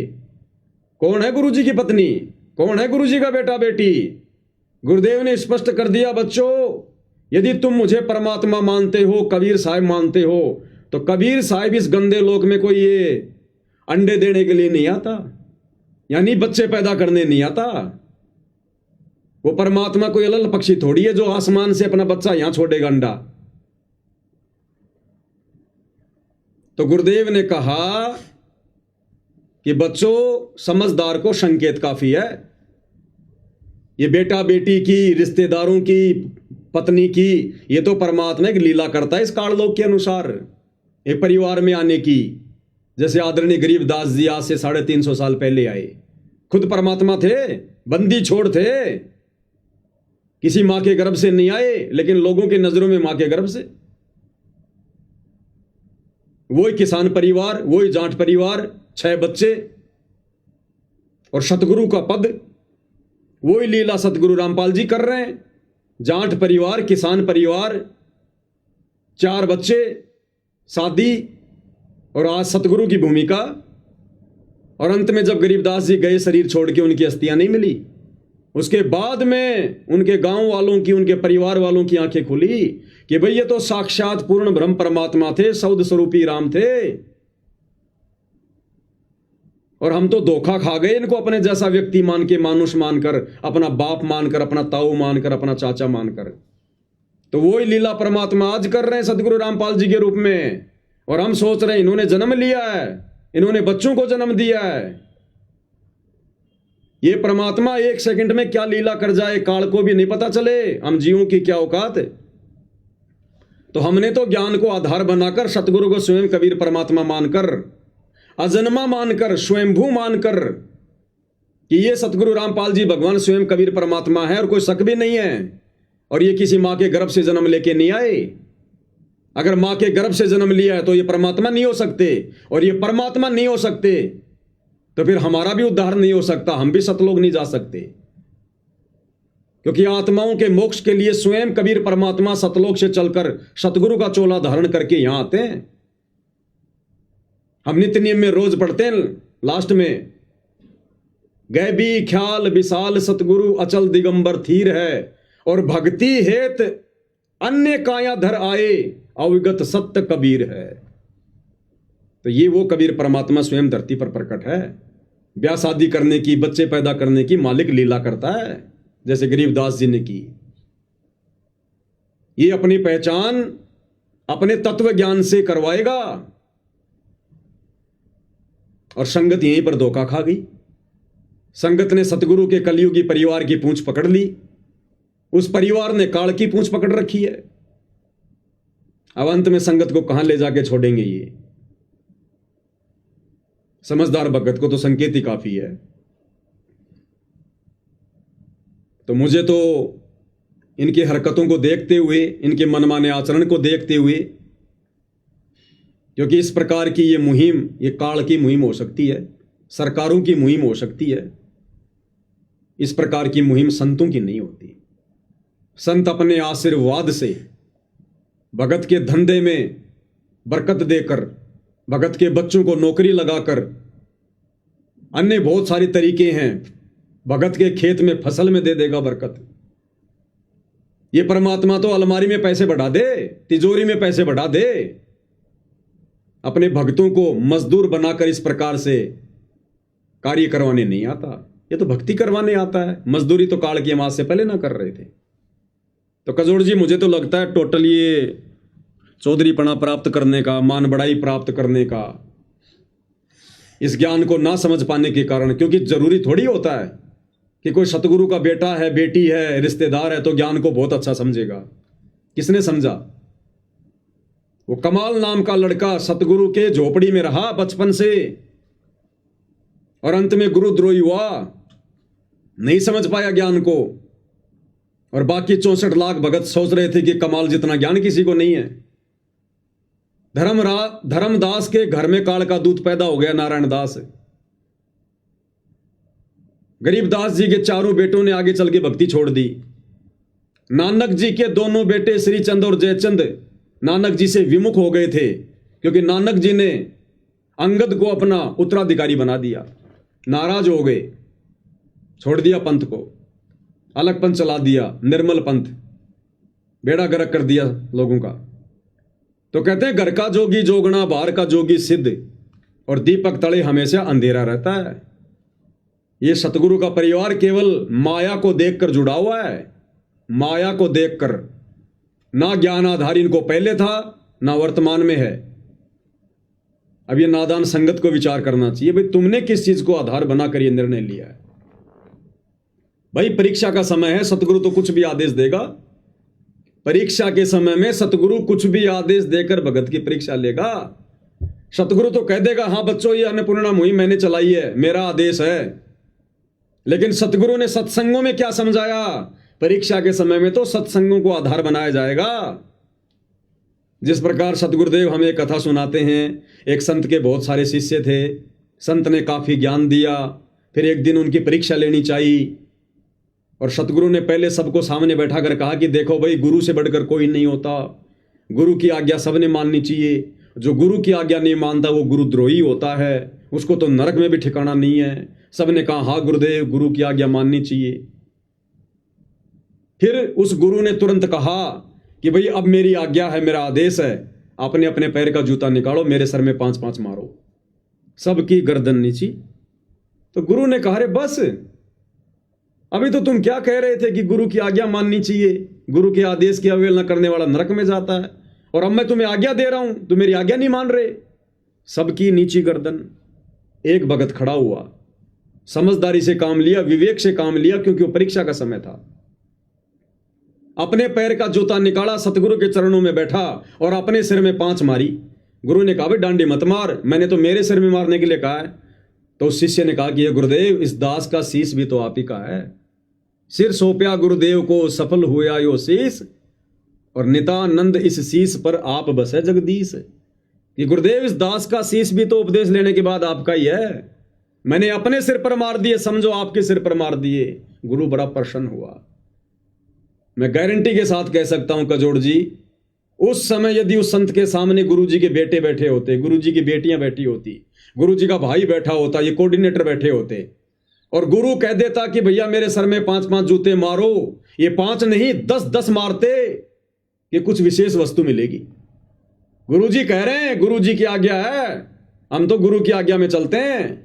ये बुद्धि विवेक का इस्तेमाल नहीं करते, जैसा वर्तमान में नहीं कर रहे, ये नादान संगत नहीं कर रही। अरे एक टीचर साल भर तक पढ़ाता है बच्चों को, भारत की राजधानी नई दिल्ली, भारत की राजधानी नई दिल्ली, और वही टीचर उन बच्चों की परीक्षा के लिए परीक्षा में सवाल बना के देता है, भारत की राजधानी क्या है। और उस समय यदि कोई बच्चा पूछे कि गुरुजी भारत की राजधानी क्या लिखूं, बम्बई लिख दूं क्या, तो टीचर उसको सही आंसर नहीं बताएगा। टीचर कहेगा बेटा जो तेरे को अच्छा लगे वो लिख दे, क्योंकि टीचर को पता है कि मैंने तो साल भर क्या पढ़ाया, इसने ध्यान दिया नहीं, अब ये मेरे से पूछ रहा है। अगर मैं इसकी मदद करूंगा इस समय तो मैं इसका दुश्मन हूं, ये बच्चा फिर कभी नहीं सुधर पाएगा। तो टीचर परीक्षा के समय में बच्चे की कोई मदद नहीं करता, और उल्टे उल्टे सवाल करके, क्या टीचर को नहीं पता भारत की राजधानी क्या है? उसमें 4 ऑप्शन क्यों लिख रहा है? दिल्ली, बंबई, कलकत्ता, महाराष्ट्र, बच्चे की परीक्षा के लिए। तो अगर ये अन्नपूर्णा मुहिम, पहली बात तो सतगुरु जी अपनी तरफ से कोई आदेश नहीं देंगे, ये भी काल प्रेरणा से इन आश्रम वालों ने लोगों की सलाह से, जगत वालों की सलाह से सतगुरु से हिसार जेल में जाके प्रार्थना लगाई होगी। अब सतगुरु को तो मौका मिल गया भक्तों की परीक्षा लेने का, ये तो बहुत अच्छा काम हो गया, क्योंकि सतगुरु को अपने परिवार की हकीकत का तो पहले पता था। अगर ये परिवार ज्ञानवान होता, मर्यादा में होता, तो बरवाला कांड ही ना होता। तो सतगुरु को तो अच्छे से पता था उनके बारे में। जब ये इस प्रकार का ये प्रस्ताव सतगुरु के पास लेकर गए तो सतगुरु ने देखा रे तो बहुत अच्छी बात हो गई, इन्होंने तो अपने कर्म फोड़ने मुझे मानुष मानकर, इस बहाने संगत की भी परीक्षा हो जाएगी। सतगुरु ने कह दिया बच्चों ठीक है, तुम्हें जैसा उचित लगे करो, बहुत अच्छी बात है। इस बात को इन्होंने संगत में यह कहकर वायरल कर दिया कि गुरु जी का आदेश है, गुरु जी का आदेश है, गुरु जी का आदेश है। आजकल AI से गुरु जी की ऑडियो खूब बन रही है, पता ही नहीं चलेगा गुरु जी की आवाज कौन सी, AI की कौन सी है। खुद इन आश्रम वालों ने जब जब भूल पड़े पुस्तक की 3 घंटे की AI से ऑडियो बनाकर डाल रखी है, कोई माई का लाल पहचान ही नहीं सकता। अन्नपूर्णा मुहिम का 5 मिनट का संदेश गुरु जी की आवाज में AI से बना के डाल रखा है, कोई माई का लाल समझ ही नहीं पा रहा। तो ये संगत की परीक्षा चल रही है वर्तमान में। और भाई ये कलयुग की बिचली पीढ़ी है, सब तो फेल नहीं होंगे। और सौभाग्य है साथ संगति से जुड़ी हुई आत्माओं का, जिन्होंने इस विकट समय में, परीक्षा के समय में ज्ञान को आधार बनाया, ना कि गुरु के परिवार को। और जिन्होंने गुरु के परिवार को आधार बनाया वो दिन प्रतिदिन इस भवसागर में डूबते जा रहे हैं, डूबते दलदल में। और जिन्होंने ज्ञान को आधार बनाया वो उभरते जा रहे हैं। तो कजोड़ जी ये अन्नपूर्णा मुहिम, इसके तहत जितने भी कार्य किए जा रहे हैं, ये सारे के सारे कार्य मनमाना आचरण है, गुरुदेव के ज्ञान के निकट भी नहीं है। ना परमात्मा इस प्रकार की बकवाद किसी से करवाते, ना इससे पहले उन्होंने किसी की ये करवाई, और ना 4 युगों में परमात्मा ने इस प्रकार की मुहिम चला के किसी के मकान बनवाए। ये परमात्मा तो भगत को उपदेश देकर फिर भगत की भक्ति और मर्यादा के आधार से, भाई जैसी भक्ति करोगे फिर वैसी परमात्मा बरकत देगा, जितना गुड़ डालोगे उतना ही मीठा होगा। भाई सतगुरु को अपने भक्तों से क्या दुश्मनी है? जो बेचारे भगत तो झोपड़ियों में पड़े हैं 50%, और जगत वाले जो रोज अपना काम किसी न किसी तरीके से चला ही रहे हैं, उनको चुन चुन के मकान बनवा रहा है। तो सतगुरु कुछ नहीं करवा रहा, जो भी वर्तमान में हो रहा है सब काल प्रेरणा से हो रहा है। और जो ज्ञान को आधार बनाकर इन चीजों को समझ जाएगा वो जीत में रहेगा, बाकी सारी संगत हार में है, इसमें कोई दो राय नहीं है। तो मेरे तो इस विषय पर जो आपने सवाल किया था ये विचार हैं। बाकी आप क्या विचार रखते हैं भाई बहनों को, और क्या संदेशा देना चाहते हैं आप जी? तो भाई और बहनों, पवन दास जी से जाने आध्यात्मिक सोच अनुसार, आध्यात्मिक ज्ञान के अनुसार इनके विचार जाने कि आश्रम वाले जो भाई हैं, सेवादार हैं, जो अन्नपूर्णा मुहिम के तहत जो अभी कार्य कर रहे हैं, वो भक्ति मार्ग में ज्ञान आधार से, आध्यात्म की दृष्टि से कितना सही है या नहीं। तो इन्होंने क्लियर कर दिया ज्ञान आधार से, सबूत और प्रमाण सहित, कि आश्रम वाले भाई केवल और केवल मान बढ़ाई वश, अपनी चौधर वश, अपना सम्मान करवाने वश और जगत में अपनी वाहवाही लूटने के वश ये मुहिम चला रहे हैं। इसका प्रमाण भी पवनदास जी आगे बता सकते हैं कि इनके बारे में गुरुजी ने कुछ बोला है किसी सत्संग में या किसी और विशेष संदेश में या और किसी माध्यम से, तो ये बताएंगे। बाकी भाई और बहनों, ये सारी चीज़ें जो अभी वर्तमान समय में चल रही है आश्रम वाले भाइयों की तरफ से, ये केवल और केवल जगत वालों से अपनी मान बढ़ाई वश, अपना सम्मान करवाने वश और अपनी चौधर पाने की वश ये जगत में ये कार्य कर रहे हैं। अन्यथा पवनदास जी ने भी बताया कि एक भगत है दिल्ली से, तो उसकी प्रार्थना करने के बावजूद और संत रामपाल जी महाराज जी का आदेश आने के बावजूद उसका मकान नहीं बनाया गया। यानी गुरु का आदेश हो मकान बनाने का, फिर भी मैनेजमेंट आश्रम वाले उसका मकान नहीं बनाया, उन्होंने उसका मकान नहीं बनाया। और एक जगत वालों की छोटी सी प्रार्थना पर, जिनके पहले से मकान कुछ रहने लायक हैं, तब भी उनके मकान दोबारा फोड़कर उनके मकान बनाए जा रहे हैं।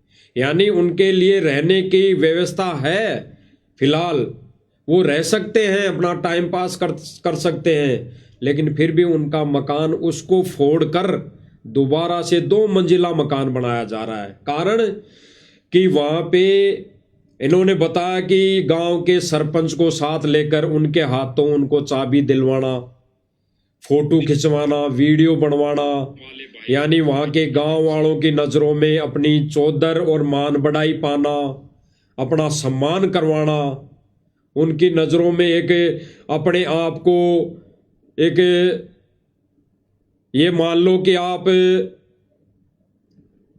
ऐसा तो कोई भगत करता नहीं, बिल्कुल भगत के तो नियम और मर्यादा में है ही नहीं, केवल उनकी गांव वालों की नज़रों में एक अच्छा व्यक्ति साबित होना, ये इनकी प्रक्रिया चालू है भाई और बहनों आश्रम मैनेजमेंट की। तो हम पवनदास जी से और जानेंगे इस विषय के ऊपर कि ये जो आश्रम वाले भाई मान बढ़ाई को लेकर चल रहे हैं, ये साबित भी हो गया है और गुरुजी ने भी हो सकता है किसी सत्संग में बताया हो, इनको बहुत बार संदेश दिए हों।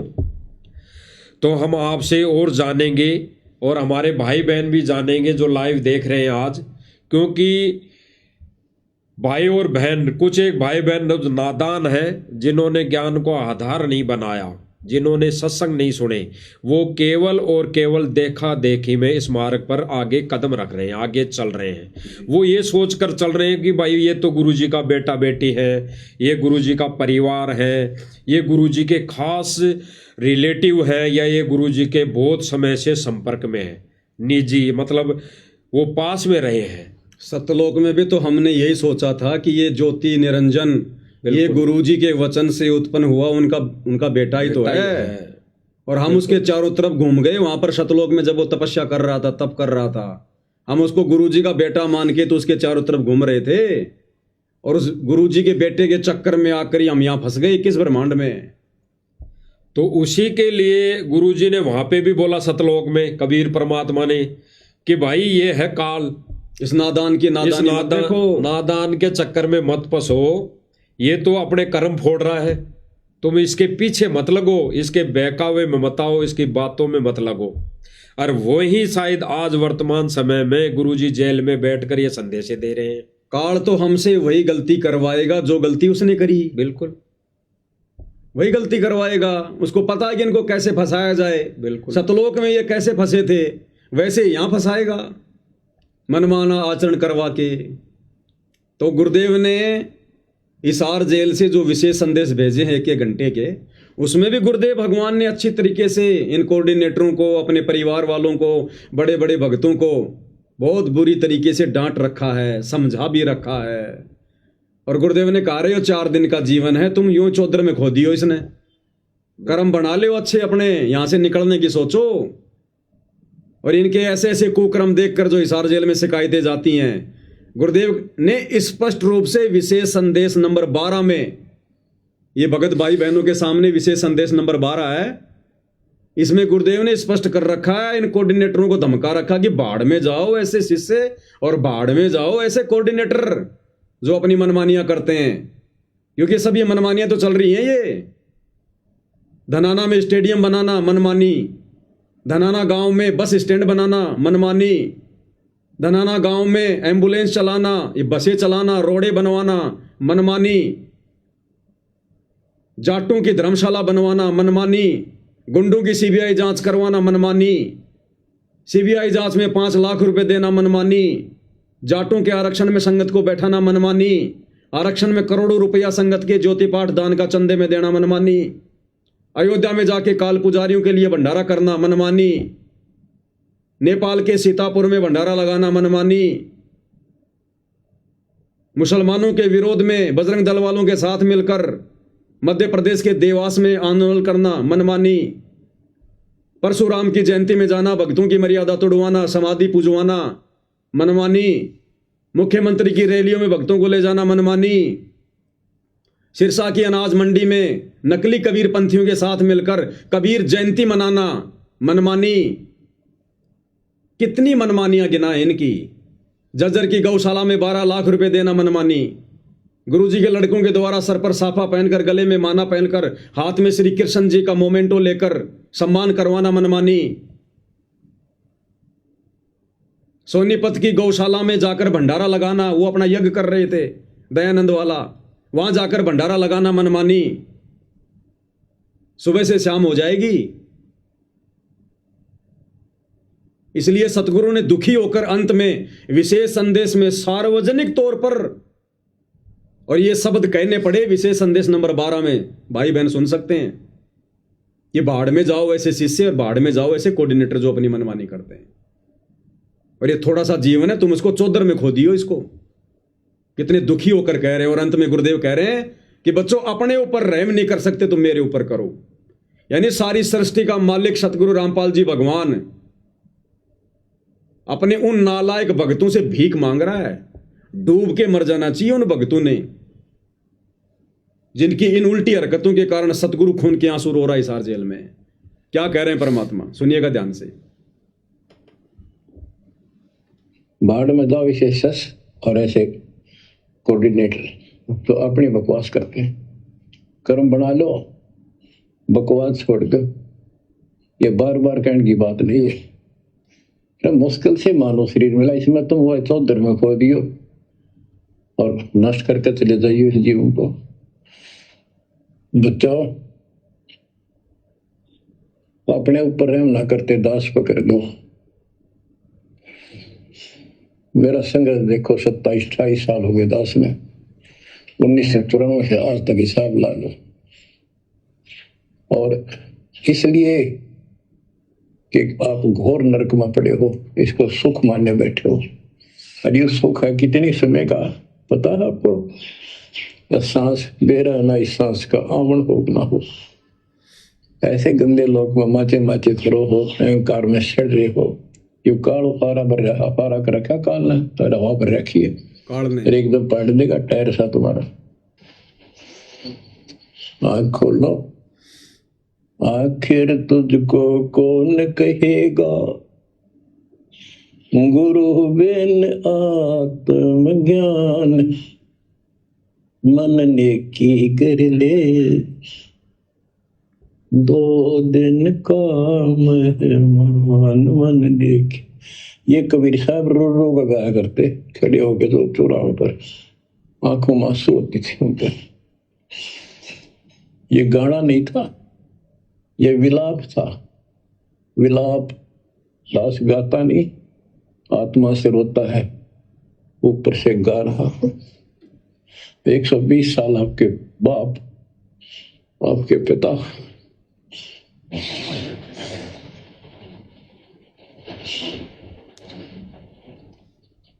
एक झोपड़ी में रहे, गर्मी सर्दी बारिश हो गई, हमारे लिए पड़े रहे, क्योंकि वो आते हमारे को सद्बुद्धि देने के लिए, पर हमारे ऊपर काल का प्रभाव जबरदस्त है। कजोड़ जी, बहुत सारे लोग समझ नहीं पाते कि ये सतलोक आश्रम मैनेजमेंट हरियाणा क्या है, राष्ट्रीय समाज सेवा समिति क्या है। तो जो अपने गुरु को खून के आंसू रुला दे उसे कहते हैं सतलोक आश्रम मैनेजमेंट हरियाणा। उसे कहते हैं RSSS, राष्ट्रीय समाज सेवा समिति। तो गुरुदेव किस प्रकार से रो रो कर अपने नालायक बच्चों को समझा रहे हैं, उसके बावजूद भी अपनी उल्टी हरकतों से बाज नहीं आ रहे, काल प्रेरणा से बाज नहीं आ रहे। नित नए नए पाखंड, आडंबर, ड्रामेबाजी, अपना मान सम्मान करवाना इन आश्रमों में, आश्रम में आने वाले राजनेताओं का मान सम्मान करना, कभी सिर पर पगड़ी पहनकर, कभी अपने इस कंधे पर शॉल डालकर, कभी उनके हाथों में वो फूल वाल देकर। क्या हो रहा है ये? अभी भी नहीं पता इनको सम्मान का अधिकारी कौन है संसार में, खुद का ही सम्मान करवाने में लगे हुए हैं। तो ये लोग पूरी तरह से काल प्रेरित हैं। और संगत यदि इनको गुरु का बेटा बेटी समझ के, भाई बंधु समझ के, या बड़े बड़े भगत समझकर इनकी पूंछ पकड़कर यदि भवसागर को पार करना चाहेगी, तो ये तो डूबे हुए हैं, इनको भी ले डूबेंगे। हम तो डूबेंगे सो डूबेंगे सनम, तुमको भी ले डूबेंगे। और दास ने वैसे तो साधु दास भगत जी के घर का वीडियो दिखा दिया है। ये खुद भगत है जो वहां पर देख रहा है, जो माइक हाथ में लेकर। हरियाणा फास्ट न्यूज़ नाम से इसका यूट्यूब चैनल है। और फिर भी किसी को शंका हो तो दास ने इस लाइव वीडियो में नीचे नीचे कमेंट्स को जो है वो पिन कर दिया है। उसमें साधु दास भगत जी का मोबाइल नंबर है, जिसका घर जला हुआ है।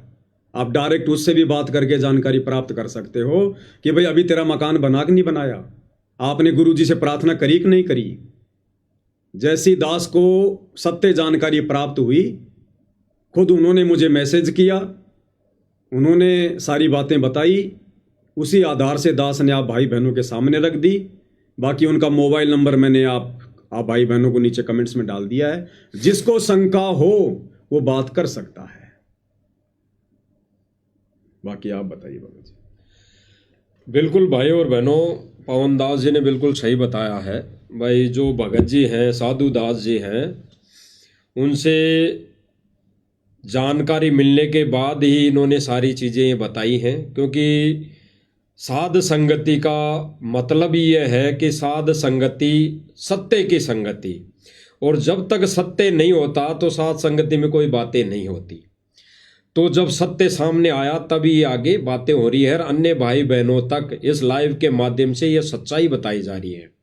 और अभी गुरुदेव भगवान का जो विशेष संदेश नंबर 12 था, इसमें गुरुदेव भगवान ने कहा है कि भाई ये काल ने हवा भर रखी है, टायर सा फाड़ देगा। ये काल ने हवा भर रखी है, तो ये हवा भर रखी तो ये गुड़ रहा है, बहुत तेजी से गुड़ रहा है। तो भाई और बहनों विचार करना, वर्तमान समय में दिन रात ये आश्रम वाले भाई, ये मैनेजमेंट दिन रात गुड़ रहे हैं, भग रहे हैं गाड़ी के पहिए की तरह, बेलगाम। और फिर गुरुजी आगे क्या करें कि एक दिन ये फाड़ देगा, इसको फाड़ेगा, ये फूटेगा गुब्बारे जैसा। तो भाई और बहनों, इनके टायरों में ये जो भक्ति रूपी टायर है ना, थोड़े बहुत जो गुरुदेव भगवान ने दिए हैं, इनमें काल ने हवा भर दी। काल ने हवा कैसे भरी? इन्होंने मर्यादा तोड़ दी। सतगुरु मर्यादा तोड़ दी तो काल का दाव लग गया। अब काल ने उनमें हवा भरना चालू कर दी, और इस हवा के वजह से, इस हवा को लेकर ये उड़ रहे हैं, भाग रहे हैं 24 घंटे रात दिन। और सतगुरु का वचन तोड़कर, जिसमें सतगुरु दुखी होकर इनको कह रहा है वर्तमान समय में विशेष संदेश में 12 नंबर में, कि भाई ये जो मान बढ़ाई है ये 2 दिन की है, फूंक निकल जाएगी, फूंक है। तो इस मान बढ़ाई को, इस चौधर में फूंक निकल जाएगी, इसको त्याग दो, दुखी मत करो गुरुदेव भगवान को। और फिर गुरुदेव भगवान ने साफ साफ शब्दों में कह दिया, स्पष्ट कर दिया कि भाई भगवान पे रहम कर लो। और अभी भगत जी ने बताया, पवनदास जी ने, कि भाई भगवान होके अगर जीव से ऐसी प्रार्थना कर रहा है, भीख मांग रहा है, तो धिक्कार है ऐसे जीव को। डूब के मरने की बात, डूब के मर जाना चाहिए। उसकी भक्ति का तो उसी दिन नाश हो चुका होता है। कि इस वर्तमान समय में, पिछली पीढ़ी में, मोक्ष के समय वो भगवान फिर भी इतना ज्ञान देने के बाद वो भीख मांगेगा। रोना हमने चाहिए भगवान के आगे मोक्ष के लिए, हमने चाहिए, रो भगवान रहा है। बताओ। तो भाई और बहनों, ये विचार करने की बात है, देखा देखी का मार्ग नहीं है बिल्कुल भी। बावों में भावक होकर ये बहने का मार्ग नहीं है, क्योंकि आश्रम वाले तो काल की हवा से चल रहे हैं। तो ये तो सारी वीडियो भी वही दिखाएंगे जैसा अभी वर्तमान समय में ये जो पिछला समागम हो चुका, इसके अंदर वही वीडियो दिखाई गई, पानी निकालने वाली, मकान बनाने वाली, और संगत उनको देख देख के रो रही हैं। जबकि गुरुदेव भगवान ने क्या कहा कि भगवान के बोले गए वचनों पर आंसू आने चाहिए। तो सत्संग में तो किसी के आंसू आते नहीं, कभी दिखाया नहीं, वीडियो में कभी भी नहीं दिखाया। और ऐसे वीडियो जो AI से बनाए गए हैं, जो काल प्रेरणा से मदद करके बनाए गए हैं, उन पर भगत आंसू बहा रहा है। तो गुरुदेव भगवान इनके ऊपर भी कह रहे हैं कि झूठे आंसू बहाने से अच्छा है ये भक्ति छोड़ दो, फिर आश्रम में आने की जरूरत नहीं। तो भाई और बहनों, हमारी तो हाथ जोड़ के विनम्र प्रार्थना है कि देखा देखी का मार्ग नहीं है, बिल्कुल ये ज्ञान आधारित भक्ति है। आध्यात्मिक दृष्टि से इस पर चलना पड़ता है। और दूसरी बात रही कि आश्रम वाले जो भाई हैं, ये बिल्कुल ही गुरुजी के ज्ञान आधार के विपरीत सारा कार्य कर रहे हैं, विपरीत संगत को ये चला रहे हैं। यानी सतगुरु जो पटरी है, ज्ञान आधारित पटरी, उससे नीचे इस आध्यात्मिक ट्रेन को उतार चुके हैं। बाकी बचने वाले भाई बहन तो भाई अपना बचाव कर लेंगे। साथ में दो नाव चल रही हो तो भाई एक नाव में अगर छेद हो रहा है तो भाई तुरंत ज्ञानवान भगत का, ज्ञानवान आत्मा का एक ही उद्देश्य, एक ही फर्ज बनता है कि उसमें से छलांग उस सत्य की नाव में लगा जाए। बेड़ा देखा जरजरा उत्तर चले फड़क। तो ये ही सतगुरु का आदेश है, सतगुरु का वचन है, तभी हम बच सकते हैं भाई और बहनों। तो ये आश्रम वाली जहाज तो भाई डूबने वाली है और परमात्मा ने सात संगति रूपी नौका बिल्कुल बराबर में खड़ी कर रखी है। समझदार होगा वो तो डूबती जहाज से तुरंत छलांग मार देगा सात संगति में भाई। और जिसने मरना भाई वो बैठा रहेगा आंखें बंद करके। बाकी जो भी भाई बहन इन वीडियो को कुछ कमजोरी के कारण समझ नहीं पाता है, लाइव वीडियो को, इन लाइव संदेशों को, और वो इनको ना समझकर कुछ अटबड़ सी करते हैं, तो भाई और बहनों विचार करने की बातें हैं। भाई विचार करने की बातें, उनसे तो अच्छी बात यहाँ है, उनसे तो अच्छी बात यहाँ है, वहाँ यहाँ राजनीति तो नहीं हो रही, यहाँ किसी का पक्ष विपक्ष तो नहीं हो रहा, यहाँ किसी धरना प्रदर्शन पे तो नहीं ले जाके बैठाया जा रहा। यहाँ पे केवल गुरुदेव भगवान की महिमा ही तो गाई जा रही है, महिमा ही तो बताई जा रही है। गुरुदेव भगवान के सत्संग आधार से सारी चीजें बातें की जा रही है। ऐसा तो नहीं कि मर्यादाएं तोड़वाई जा रही, तो उससे तो अच्छा है, कम से कम भगवान को रिझा रहे हैं जो भी भक्ति क्रिया करके। तो भाई और बहनों विचार करना इन बातों पे और गहराई से चिंतन मनन करना कि ये जो साथ संगति के वीडियो हैं, सत्सेवकों के वीडियो हैं, ये किस पर्पज और किस आधार पर और इनका क्या मूल्य है, क्या औचित्य है, क्या इनका रीजन है, इन पर विचार विमर्श करके भाई और बहनों ये दो नाव परमात्मा ने खड़ी कर रखी है। अब कौन सी नाव में सवार होना है वो भक्तों के ऊपर डिपेंड करता है, संगत के ऊपर डिपेंड करता है, आप और हमारे ऊपर निर्भर करता है कि हमने उस छेद हुई नौका में बैठे रहना है या सतगुरु के उस विमान में बैठना है जो सीधा सतलोक जाएगा। तो भाई और बहनों विचार करने की बातें हैं, बाकी और भी बातें होती रहेंगी। मालिक के आशीर्वाद से वीडियो बनते रहेंगे, ज्ञान आधारित बातें होती रहेंगी। सभी भाई बहन इसी प्रकार से जुड़े रहिए। आज की वीडियो में गुरुदेव भगवान के आशीर्वाद से केवल इतना ही। परमेश्वर हम सबको आशीर्वाद दें, हमारा मार्गदर्शन करें, हमें इसी प्रकार ज्ञान आधार वाले तरीके से भक्ति मार्ग पर आगे बढ़ाते रहें। एकमात्र यही हमारी कामना पूज्य गुरुदेव भगवान के चरणों में है। बंदी छोड़ सतगुरु रामपाल जी भगवान की जय हो।